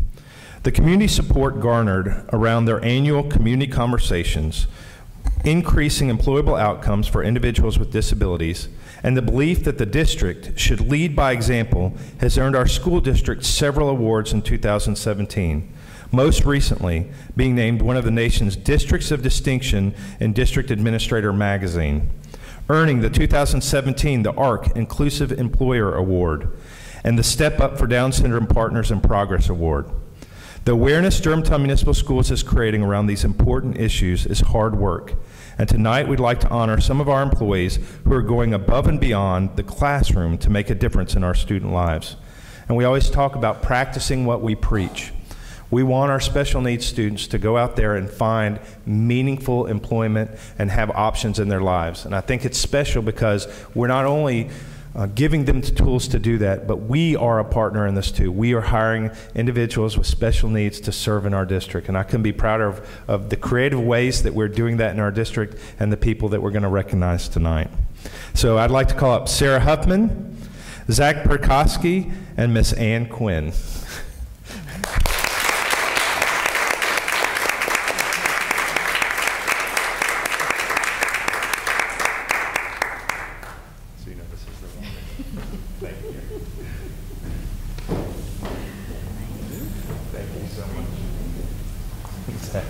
Thank you.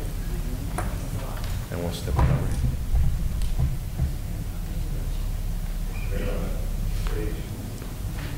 That'll be great. Step up.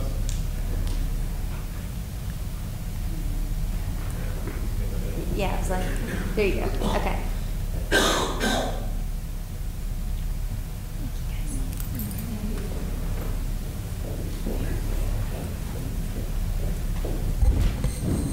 And that concludes our recognition and award. So Jordan and Jill are welcome to stay if you want to and hear about policies and numbers, but you're also feel free to leave if you want to. Thank you for coming.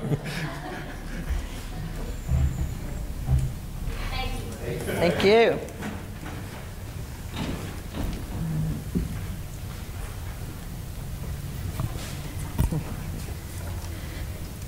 Next on our agenda is the TSBA Summer Law Report. This summer we had Ms. Parker and Ms. Landers who attended the Summer Law Institute in Gatlinburg.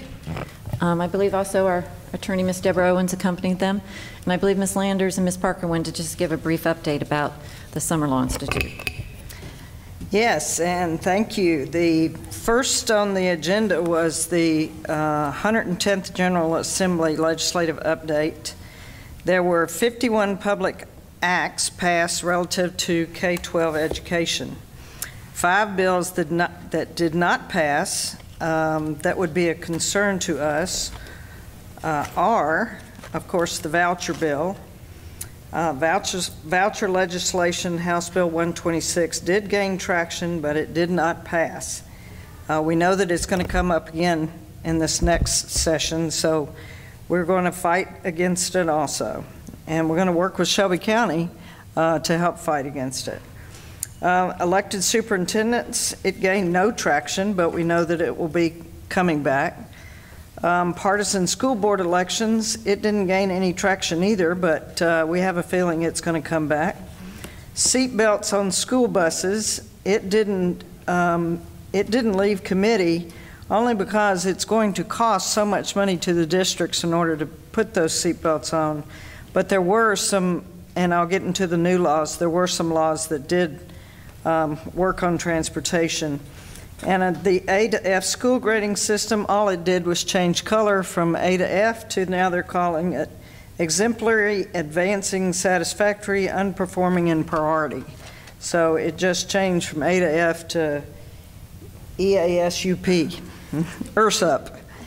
So another acronym we'll be familiar with.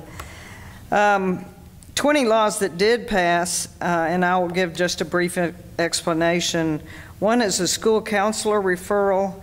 It allows the school counselor to refer a student to a counselor or a therapist for mental health assessment or service. Influenza notifications.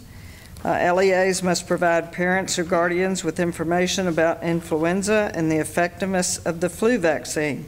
A very important bill. I'm being very facetious. And we did notify each of our students with a notification that came out this year. Adrenal insufficiency, which removes the liability of our district by the State Board of Education, will adopt rules for the administration of adrenal insufficiency medication by school personnel if a healthcare provider is not immediately available.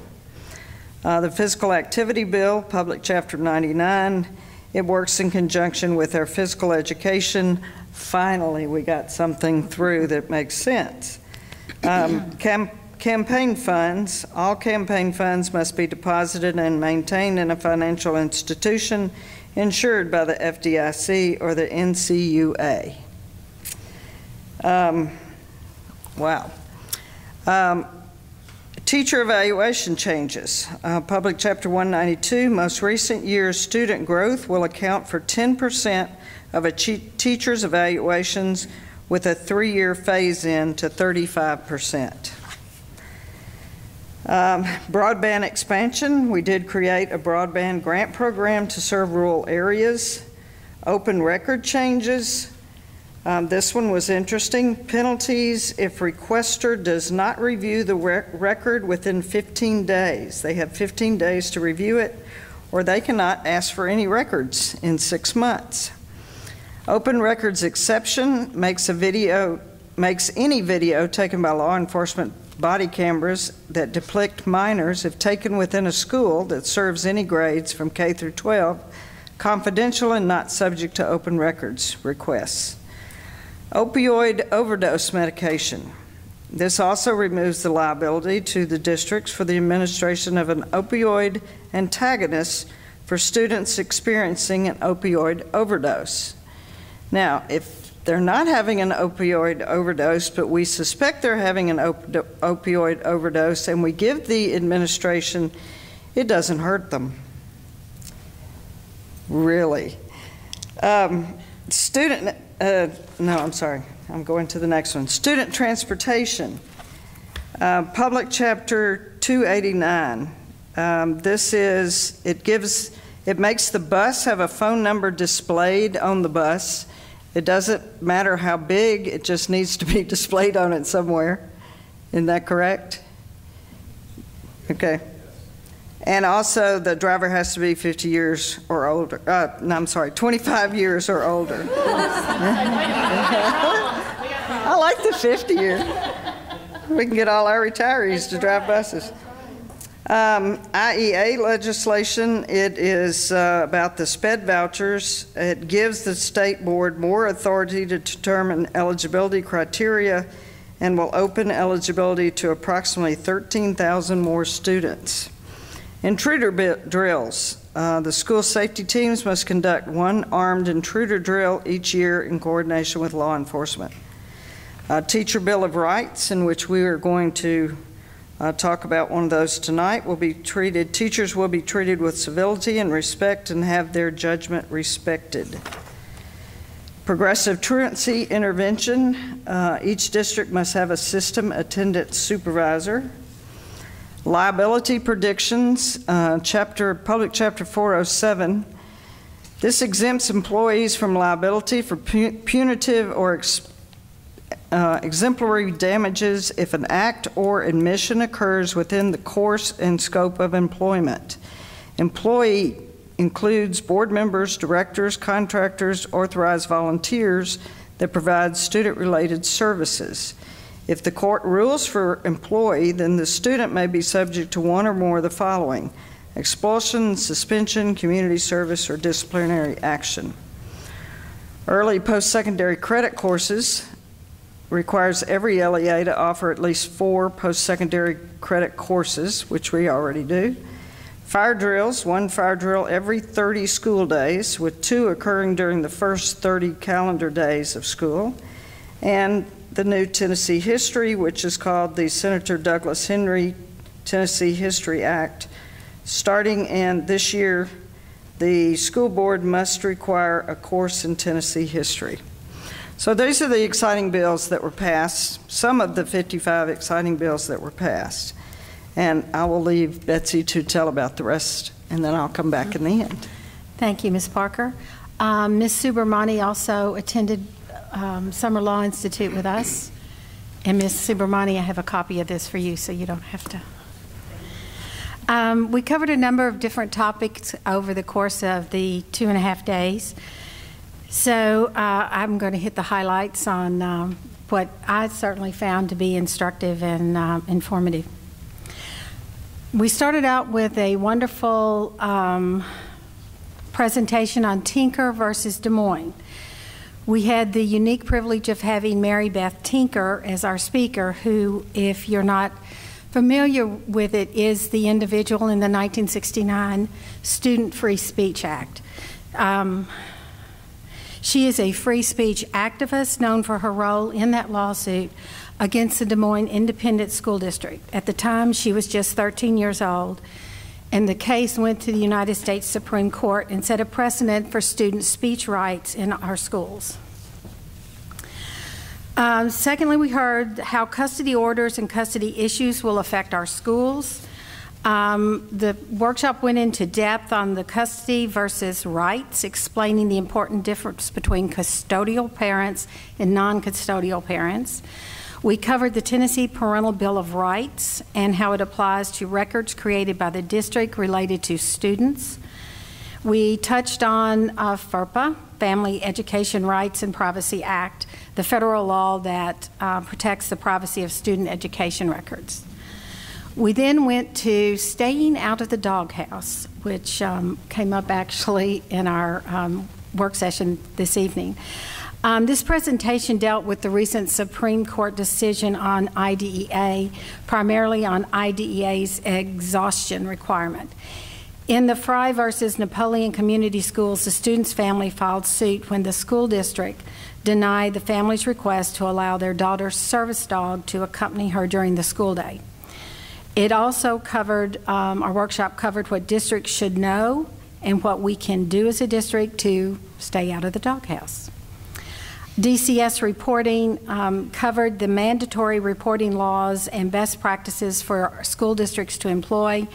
This was specifically discussed in relationship to the Ooltewah High School case that most of us are familiar with and the fallout from the case around the state.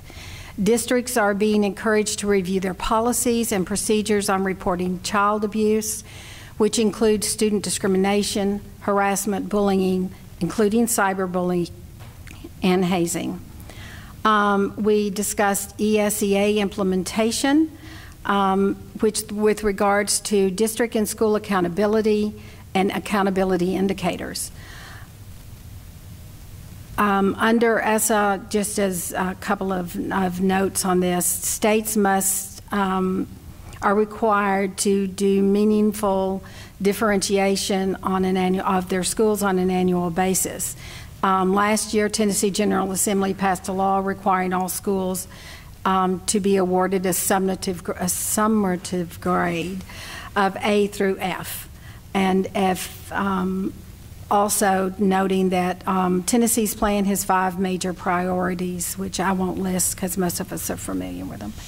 And that is all the workshops, classes that we attended.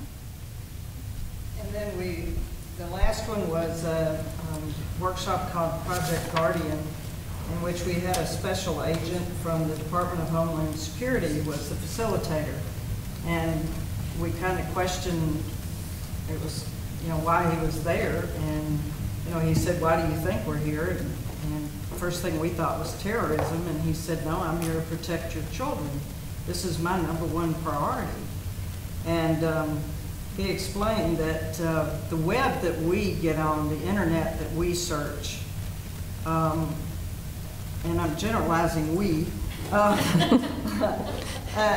it's only 4% of what is there. And the dark web is 96%. This was the most interesting workshop I've ever heard. And of course, this was he brought up cases in the state of Tennessee that they were profound. And of course, when you know that they are real people and it happened to real families and real schools, and you know, it was just amazing. But obviously the Homeland Security investigations recognize the importance of education and community awareness regarding the dangers of online activity. And, you know, he talked about where do kids connect. Well, as we're getting ourselves into the one-to-one in technology, I mean, we're handing them computers and laptops and tablets, and of course they have their cell phones, their MP3s, their gaming devices, e-readers. I mean, this is where kids connect. And one of the statistics is, according to the U.S. Department of Education, 81% of children as young as 3 years old are using the internet. And that percentage continues to increase with age, with the highest percentage at 88% for children aged 15 to 19. We talked about browsing the internet. A survey of 12 to 17-year-olds revealed that 38% had posted self-created content such as photos, videos, artwork, and stories. I mean, these kids are giving out their information to strangers, and they're listening to people they don't know. And, you know, they're giving them pictures of themselves, and, you know these kids, this is an appendage that they have attached to them, and they're giving themselves selfies and sending it to everything. And of course that dark web is the one that's picking up these images. But the one thing that they were really trying to tell us is to communicate. Obviously we want the parents to communicate with their children, know what they are doing, what apps are they using, what apps should they avoid. He had a list of apps. He talked about what they were and what they did, and it was scary. Talked about social networking, using email, instant messages, posting videos. Once a picture gets out there, it's there forever. One of the red flags is if you got a kid that's always on the phone and all of a sudden he doesn't even want to pick it up, that's a red flag. Something is the matter.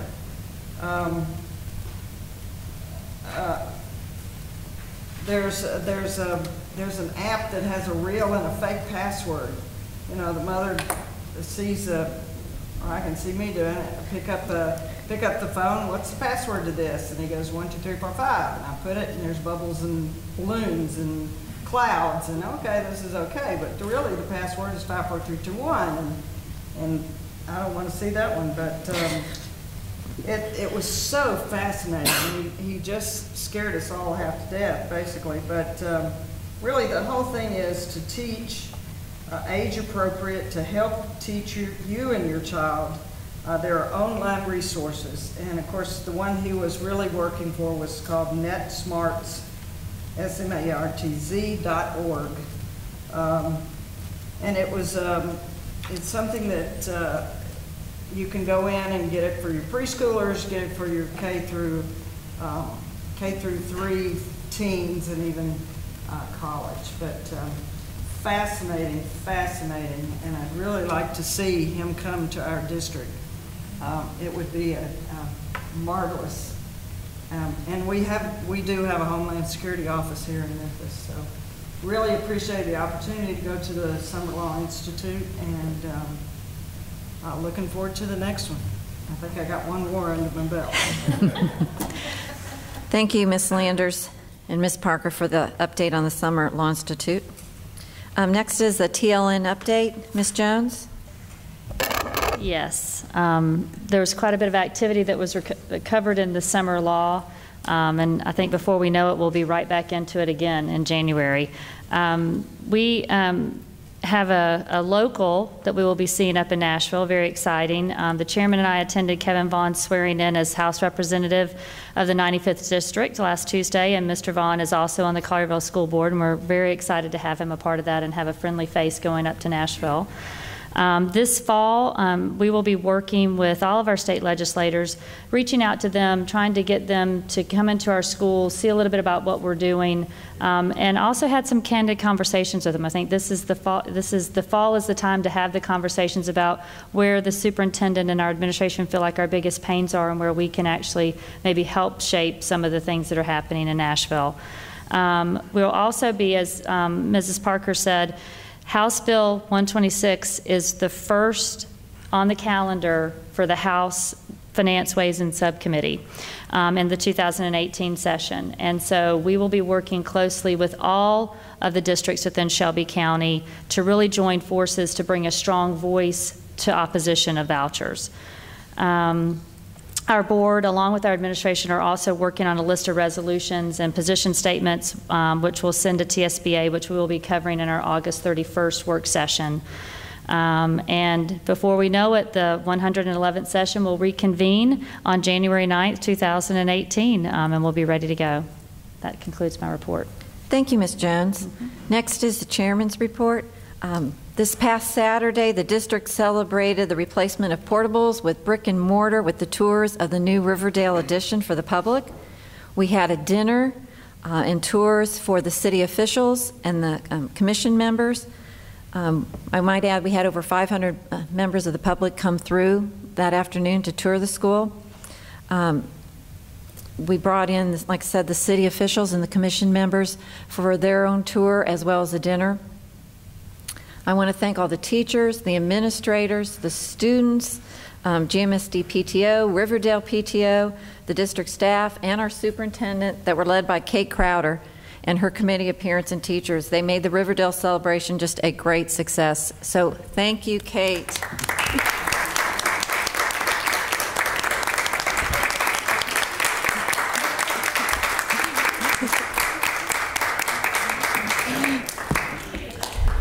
She spent, I have to say, she had a committee and our district staff spent a lot of time, but Kate spent hours and hours in preparation of this event, and it was very successful. For people to see what is happening in the new Riverdale edition, how we've paid attention to the technology, the seating to create a better learning environment. It was just an exceptional event. Thank you. The opening of our school district has been a catalyst for new families moving to Germantown, and the growth has really created a need for our K-5 elementary school. And I think a little later we're going to talk about some of our growth again. Our interest in obtaining the 3 Gs has always been our priority and our desired course. An offer of $25 million was given to Shelby County Schools this past April. The Shelby County School Board and their superintendent chose not to even come to the table to negotiate.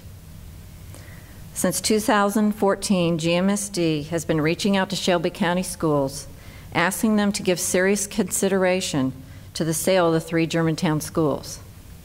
We cannot continue to place our future and our fate in the hands of decision makers at Shelby County Schools.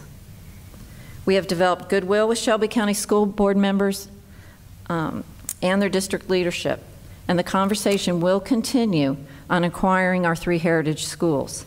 In the meantime, though, GMSD will be taking steps to design and construct a new K-5 elementary school.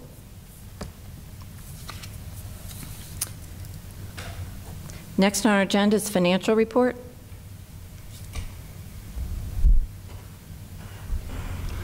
You have the financial report for the fiscal year ending June 30, 2017.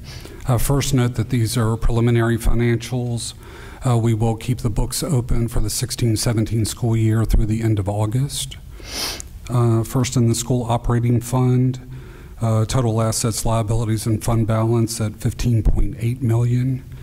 Note that there are some receivables accrued for property taxes and sales taxes that are received in July and August. The accrued expenses is basically the July teacher payroll plus fringe benefits. We have an addition to reserves of $3.7 million, bringing our total fund balance rate at $12.6 million. $1.2 million and outstanding purchase orders were carried forward into the 17-18 school year. Federal projects, total assets, liabilities, and fund balance at $180,000.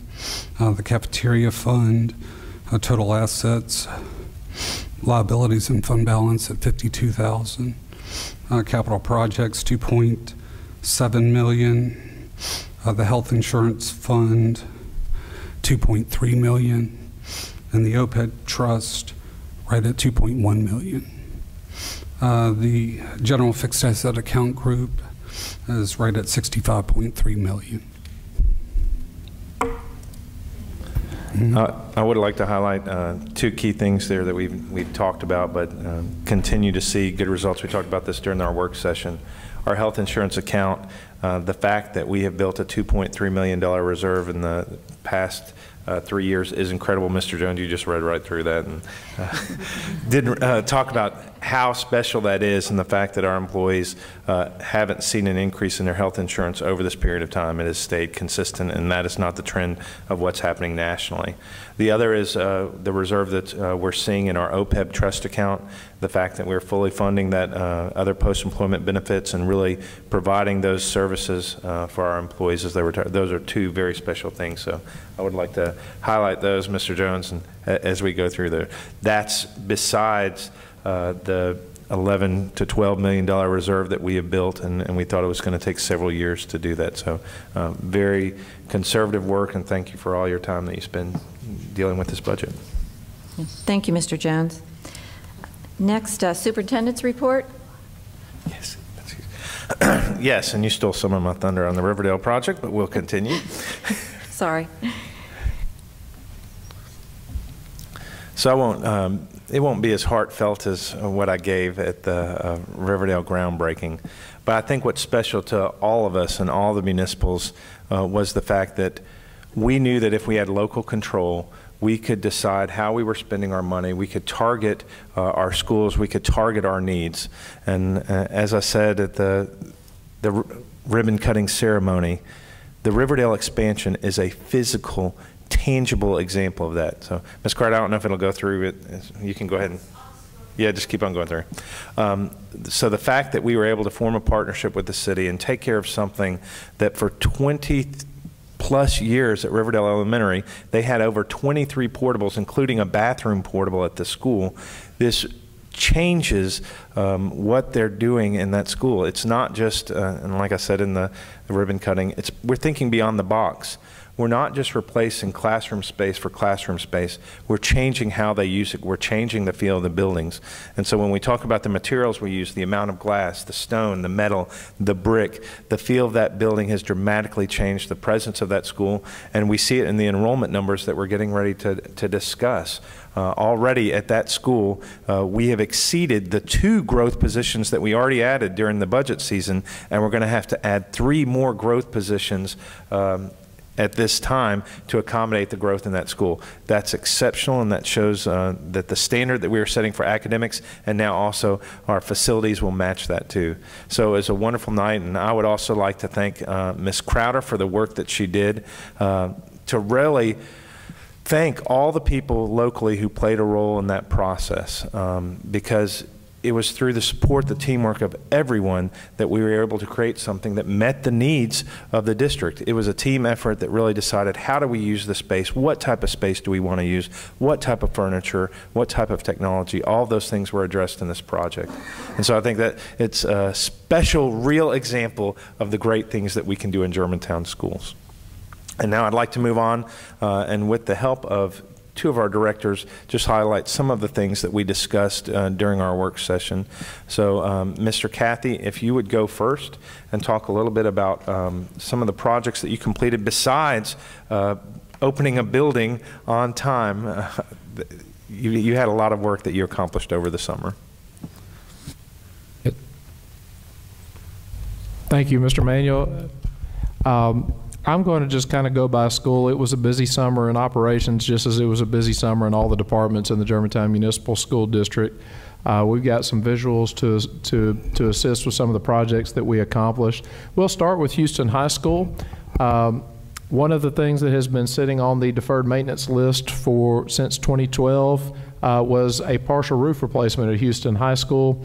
We went over the history of this roof and how it was an EPDM ballasted roof that basically was a layer of concrete, rubber, more concrete, and hundreds of tons of rocks all holding it together not well. We had many leaks on that roof, lots of work orders.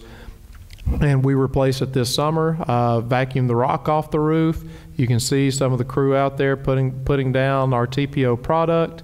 And this is something that, these projects aren't really visible to the community. They're not very flashy. They're very necessary to maintain the operation of the school on a day-to-day basis. And I always joke in the summer that, we get 2 months to make 6 months of construction happen.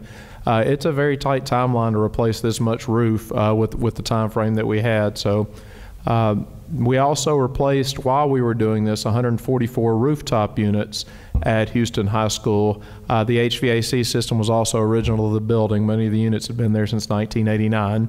So now we have a new HVAC system to go along with our roof. We also replaced carpeting in the Houston Middle School library.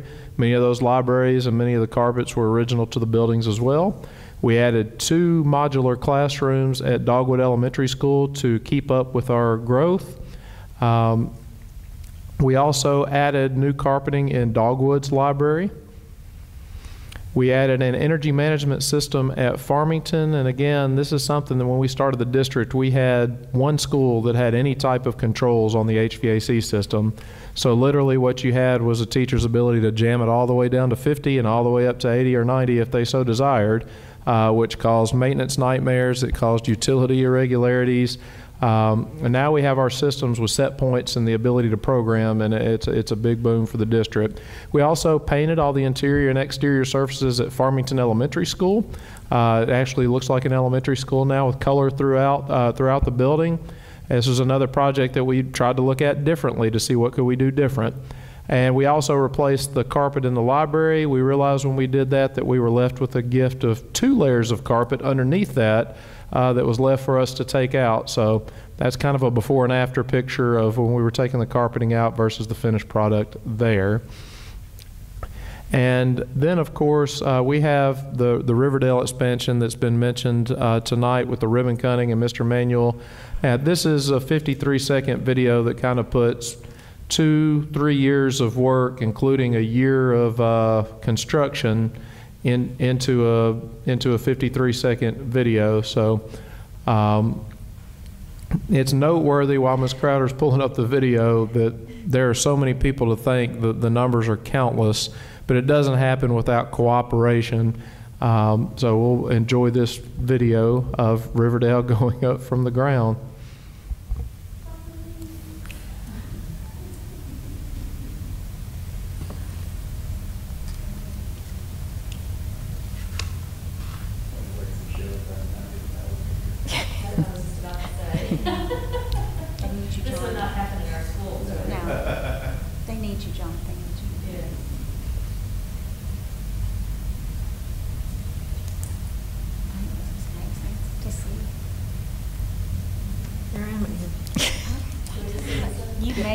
Lisa, you make that video worth watching over and over.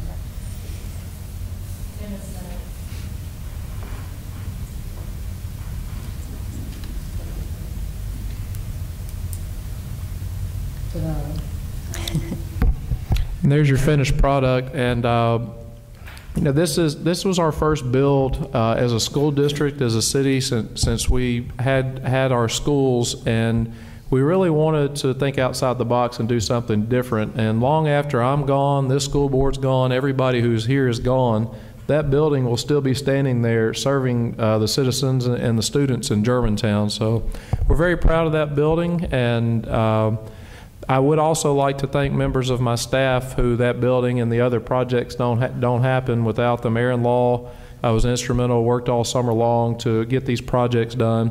And Irvin Jones, who's the plant manager supervisor and works at Houston High School, had to figure out how to strip and wax all our floors and clean our buildings while all of this chaos was going on throughout. So those are members of my staff these projects don't happen without. Thank you, Mr. Cathy, for all your work this summer. It's much appreciated. And then finally, for the superintendent's report, we would like to have an update on the numbers that Mr. Bland shared during our work session, so that people who aren't here publicly can see the numbers and be aware of the growth that we're experiencing in our schools. I will go through a quick rundown of new numbers for each school as of Wednesday of last week. Before I start, I would like to thank Ms. Owen for coming out and conducting 504 training for our coordinators, counselors, administrators. That's a yearly training that we would like to continue for her to provide for us so that we stay in compliance with all 504 and Title II issues. Dogwood, as of Wednesday, they're at 902. And if you have any questions about these numbers, please stop me. And we would like to highlight Mr. Bailey was our demographer that we hired externally, and he did a significant amount of work predicting the students that were going to be moving in and out of the district and looking at different cohorts. And so he was had a projection of 931 students, and we're at 902. So I will give you the current number plus his projections to see how closely he came to those projections. Farmington right now, they're at 836. He predicted 825. Riverdale, K5, 931, and he projected 908. Riverdale 6 through 8, they're currently at 451. He projected 442. Houston Middle, they are at 954. He projected 969. Houston High School, 1892 total population, and he projected 1876. The last slide, these are the numbers of the total transfers that we allowed into the district this year, 17-18 open enrollment. Just a quick breakdown: Dogwood 11, Farmington 16, Houston Middle 29, Riverdale 45, and Houston High School 149. And we currently have 441 students on the wait list. So the demand is still there for the schools, and we are putting out a great product. And I would like to highlight, when you look at the demographer's work versus our grade bands, it's even a tighter approach. So in the K5 grade band, he was within 6 students. Same thing for the 6-8. And of course, we control the high school number because of the transfers, and he was pretty close on that number too. So very close projections on our numbers. And that concludes the superintendent's report. Thank you, Superintendent. Do we have any citizens to be heard? Thank you. We'll skip citizens to be heard. Next is the consent agenda. On the consent agenda tonight is the approval of the minutes from the 6/19 and 7/18 board meetings. The new policy on student records, annual notification of rights, second reading. The revised policy on student wellness, second reading.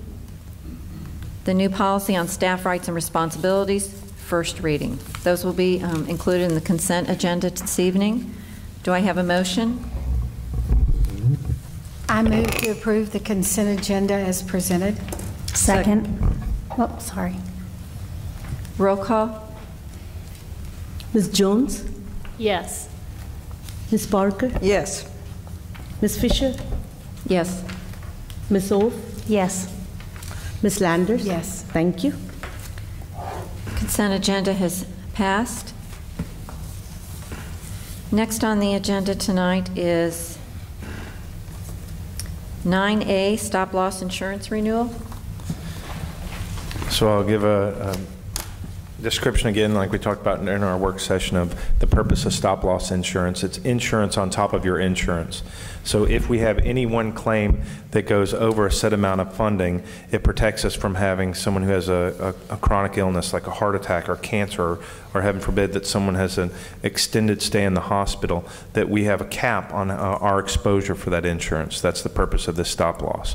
And so it is our recommendation, and we do employ an expert consultant, Mr. Shoup, who works for the district, to look at the different amounts to go with his recommendation for stop loss insurance with American Fidelity. Thank you, Superintendent. Do I have a motion on the stop-loss insurance renewal? I move that we continue with American Fidelity as our stop-loss insurance carrier for 2017-2018. Second. Any discussion? Roll call? Ms. Parker? Yes. Ms. Fisher? Yes. Ms. Wolf? Yes. Ms. Landers? Yes. Ms. Jones? Yes. Thank you. Motion is passed. Next on the agenda is 9B, the revision of policies, first reading.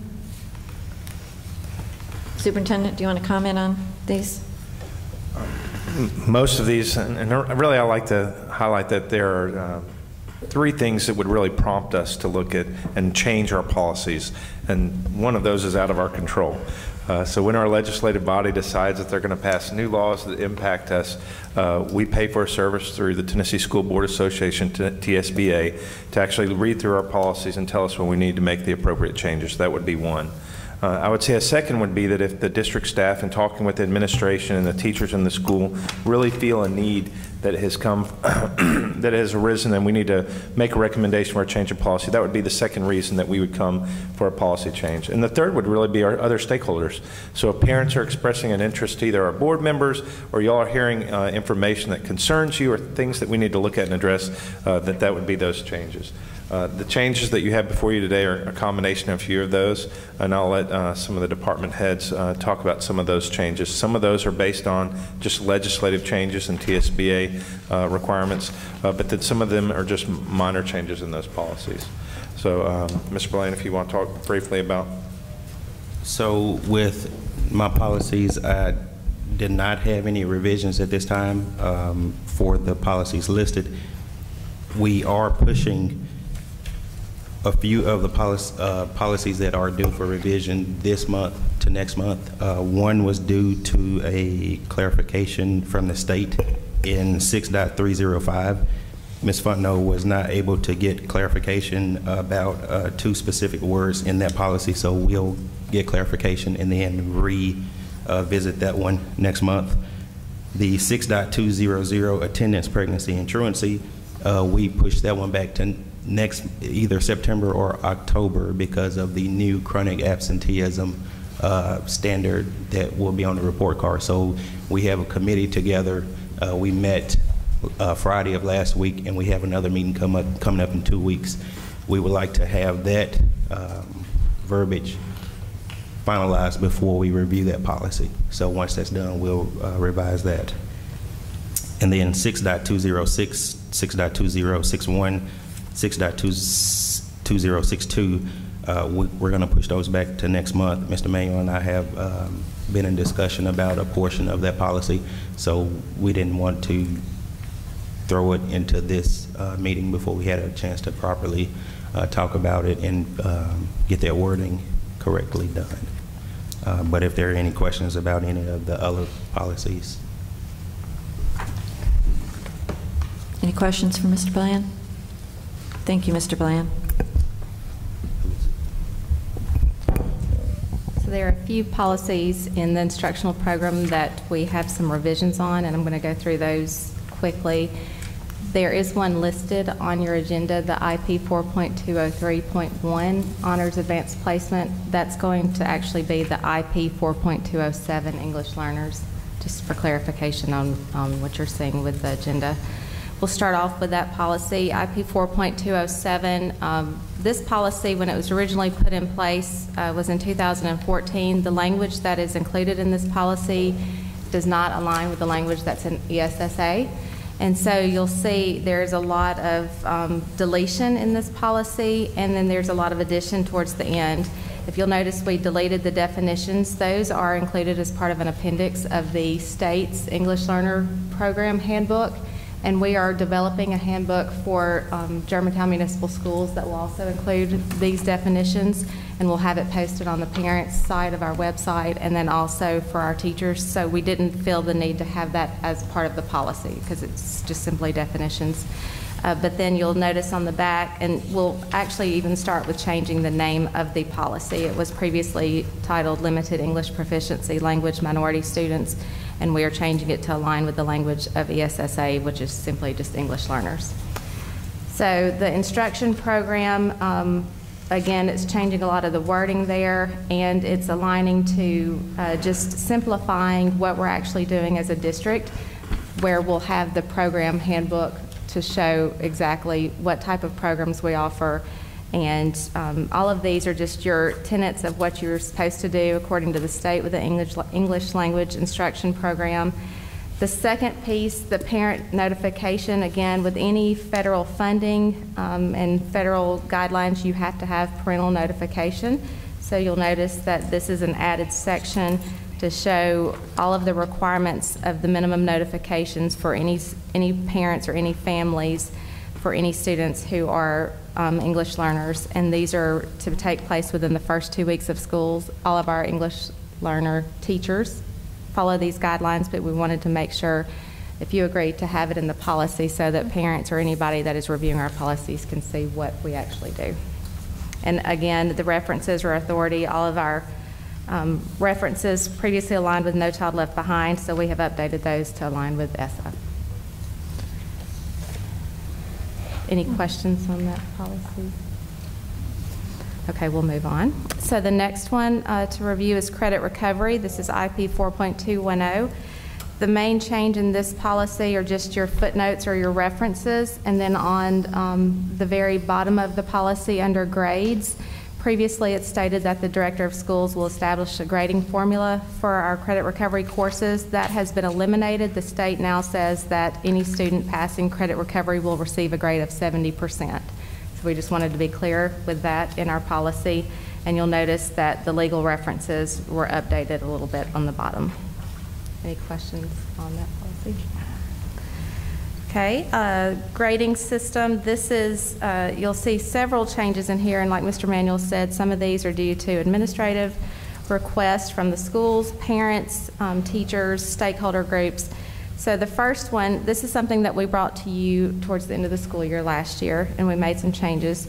The kindergarten report card previously only indicated mastery or non-mastery for students' progress, and the principals and teachers said that they would like to see a little bit, a few more levels to really give parents good notification of where their children are performing, and this aligns with what we had said for the first grade report cards. So we want to have, both of those are our standards-based report cards, kindergarten and first grade.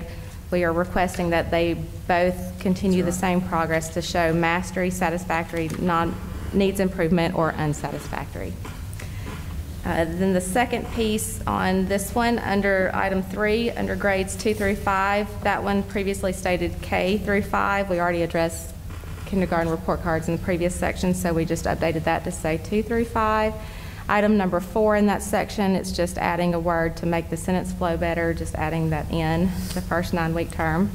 You'll see on item number 5, this is where we show how grades are averaged. So we can add, I wanted to add a statement in there about the TCAP scores, because this is something that we clarify in testing programs, which is going to be the next policy we discuss. But I wanted to make sure that it was also included in this policy to show parents that yes, those will be included and could be part of the average of a student's scores. The final piece of the update for this came from the revision at the state level for the grading policy that happened April 21st.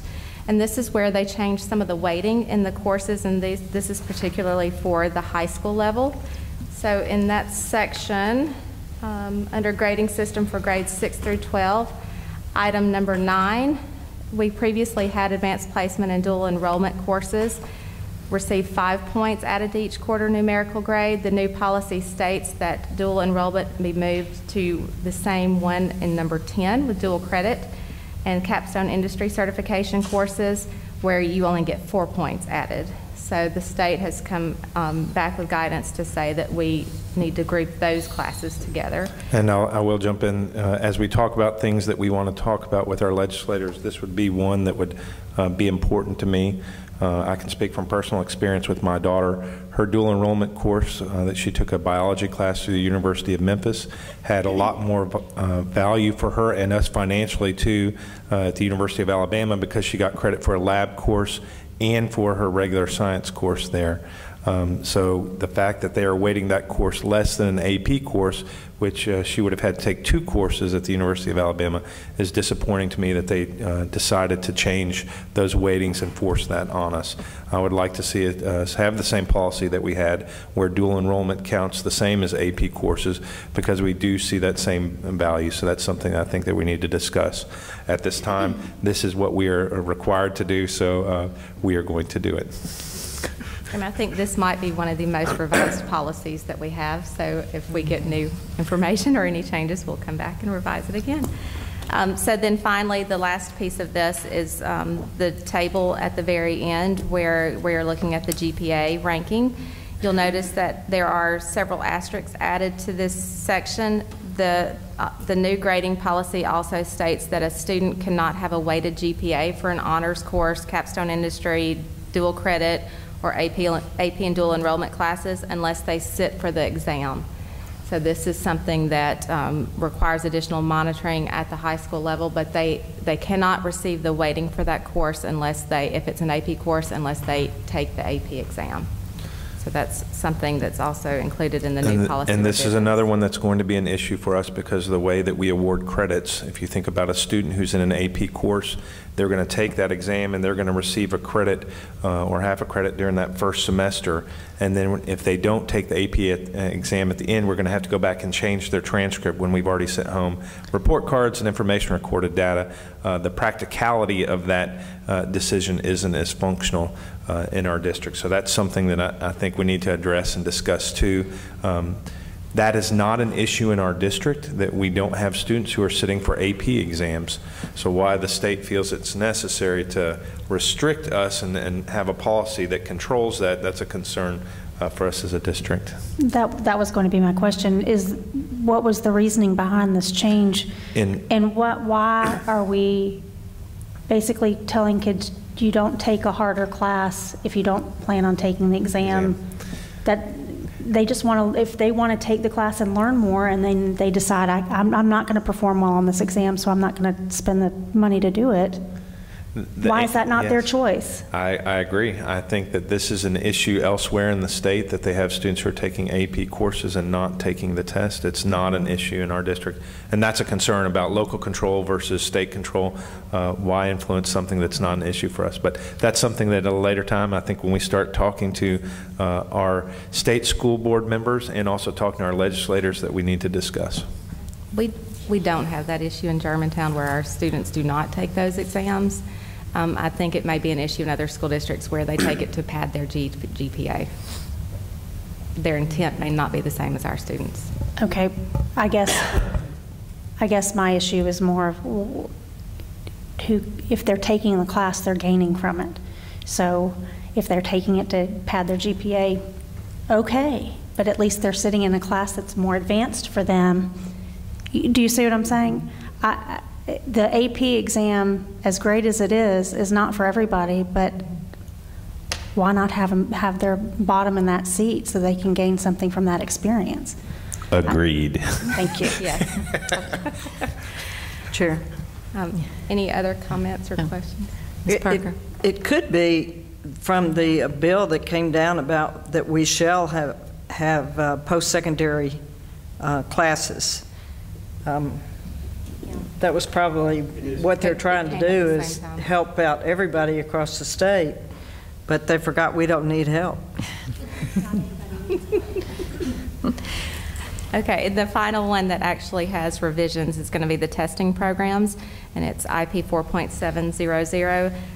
These changes are real simple. This is just to change the year to 2017-18 to reflect the accurate year for this policy revision, and the state has mandated that the test, if we receive it within 5 days after testing before the end of the school year, then it's supposed to count 15%. That is for TCAP as well as the EOC at the high school.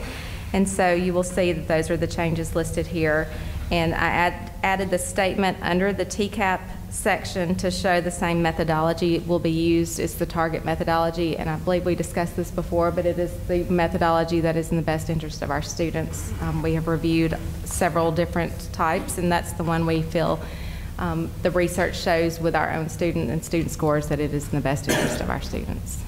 This may or may not be the time to ask this, but I'm going to.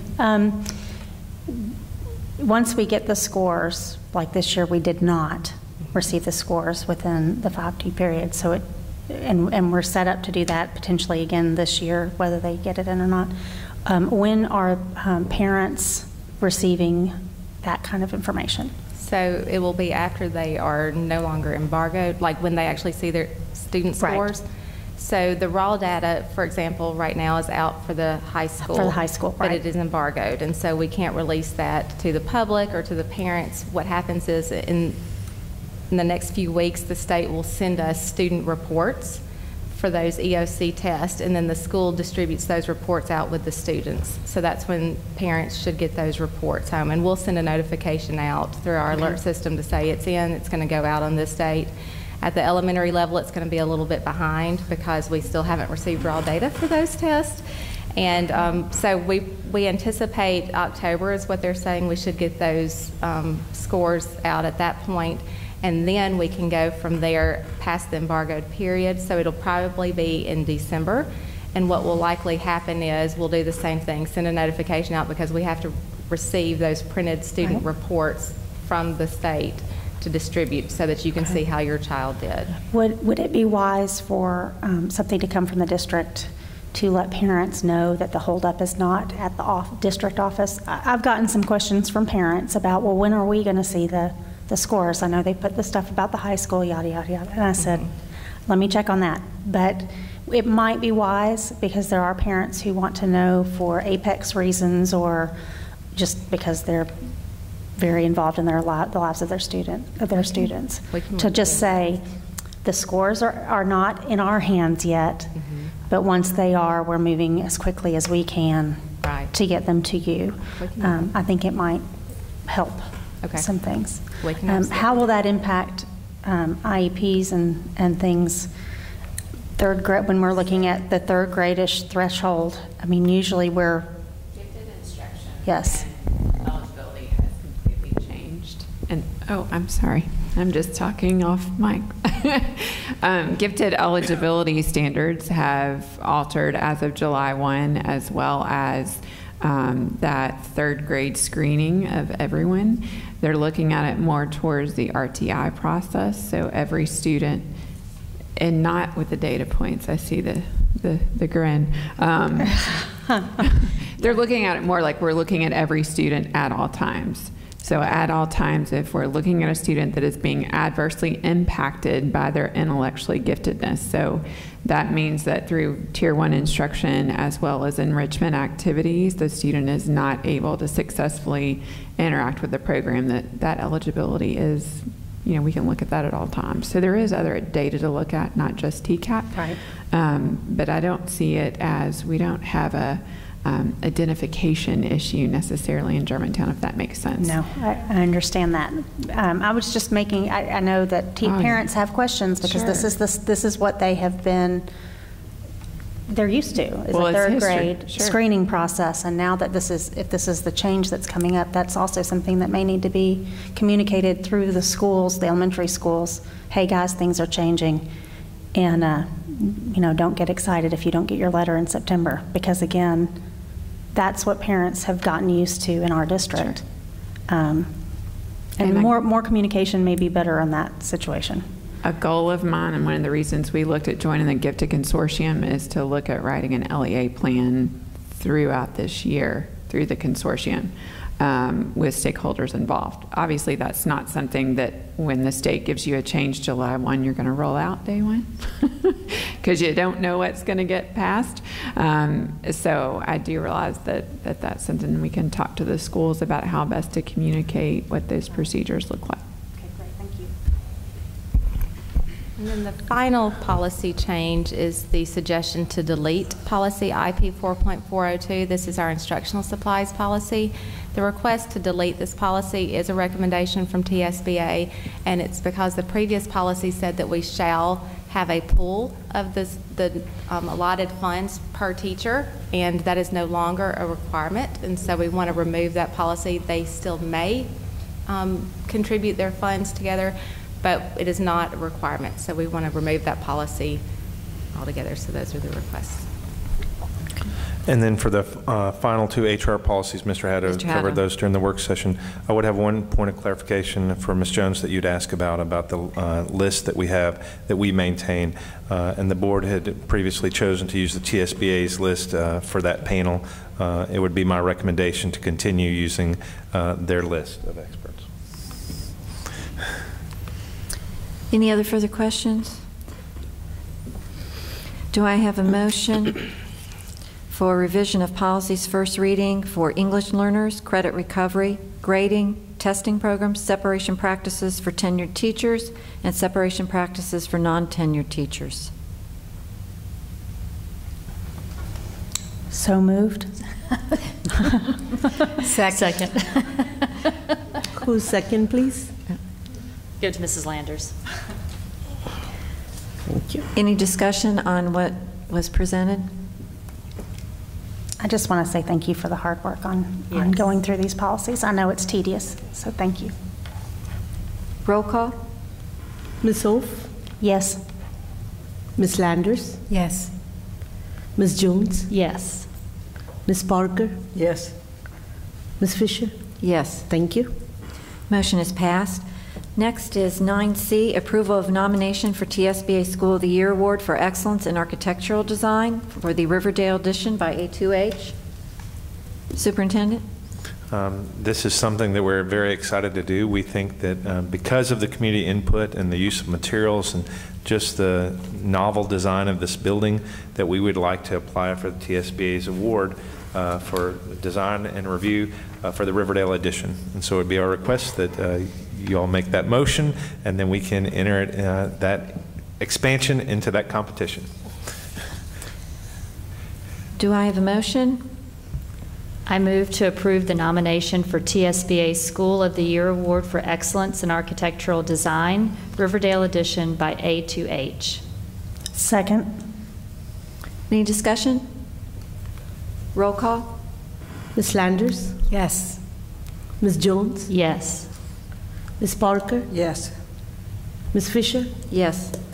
Ms. Wolf? Yes. Thank you. Next is the 2017-18 school fees and activity costs. Superintendent? I'll pass this over to Mr. Jones. This one is delayed because we obviously didn't have our July meeting. That's something that we probably need to address. It would be more appropriate for this to be done before the school year starts. But we do have the list of fees and activity costs for parents that we would request the board approve. And Mr. Jones can discuss one change that we need to address. Yeah, again, it is a compilation of all the school fee and activity costs for each of our schools for the 17-18 school year. You'll note that there's a $50 laptop insurance fee. We would also like to revise or add the iPad insurance fee, which is at $30. And then also, I think it specifically mentions 8th grade, and because we are in our next phase of our one-to-one initiative, that's applicable for 7th and 8th grade at the middle school level, right, and then 9th and 10th grade at the high school level. And then we will continue to update this fee schedule every semester. Do I have a motion for school fees, to approve school fees and activity costs? I move to approve the 2017-18 school fees and activity costs as amended. Second. Discussion? Are any questions for Mr. Jones? I would like to say that I think Ms. Jones had a valid point of something that we need to look at in the future. It's always a challenge for parents to pay fees and costs at the beginning of the school year, and we're always looking at our per student allotment for schools. I think one of the things that this board needs to look for and strive for when we're moving forward in this year's budget season is to look at having some standard cost for technology fees or some issue that we can increase the school allotment to remove some of that burden off of parents. So I think that's something that we want to tackle during the budget season. I just had a question on the Riverdale Elementary lines. There's 2 band fees. one for 150 and one for 125. I'm just curious what's the difference. It's listing the exact same items. It should be for elementary and middle school. One's elementary. Well, Grade one level. is 6th through 8th and one is 7th through 8th.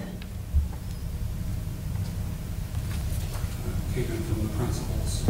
Okay. I was just curious if maybe that was a duplication or, okay. Thank you. One could be 6th grade and one maybe 7th and 8th. Yeah, it may have been a misalignment of grades. Any further discussion? Roll call? Ms. Parker? Yes. Ms. Fisher? Yes. Ms. Wolf? Yes. Ms. Landers? Yes. Ms. Jones? Yes. Thank you. Motion is passed. Next is miscellaneous budget amendment number 7 and number 8. Mr. Jones, did you want to review them for us?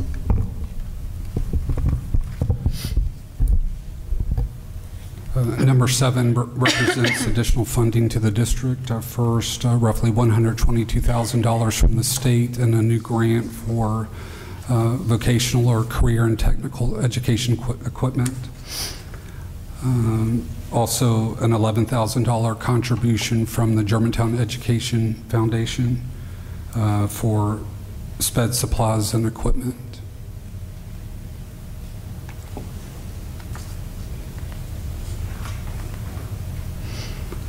And number 8 is the additional 3 FTEs for regular instructional teachers, as we've discussed, based upon enrollment projections or actual enrollment.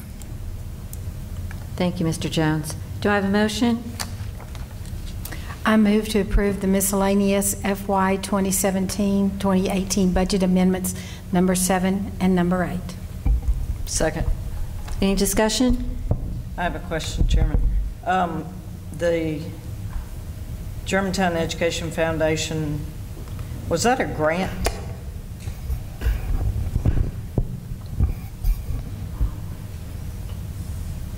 Okay, can y'all hear me? Here we go.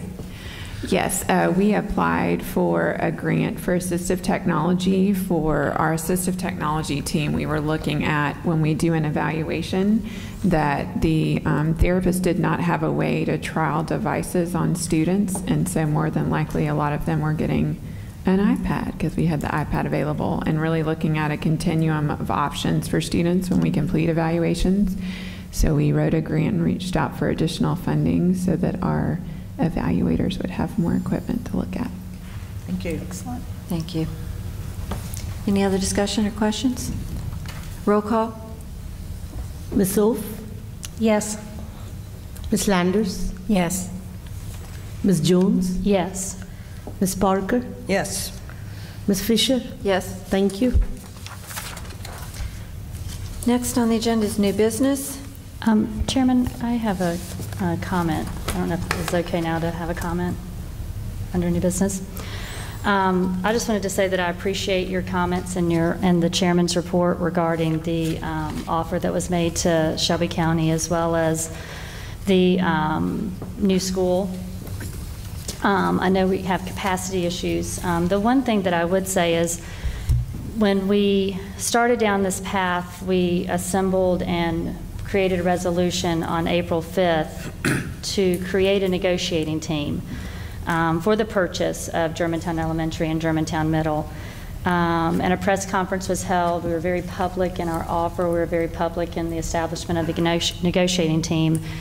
And I fear that with us just talking about how we're going to move forward in a chairman's report and maybe not being as public, I would like to think that everyone watches our meetings, but I don't know that that's the case, is that I would like to request that the negotiating team together issue a statement similar to what the wording was in your report, which I thought was very good, so that we can get it out to the public, so that there's no question in anyone's mind about why we're moving forward, that we're moving forward, and the reasons behind that. I think just to kind of come full circle from a negotiating team establishment, and that the negotiating team went through their process, and this was the result of how we're going to proceed. Since we have been saying that we're going down a dual track, we are now deciding not to to be able to move forward and to make that official from the negotiating team.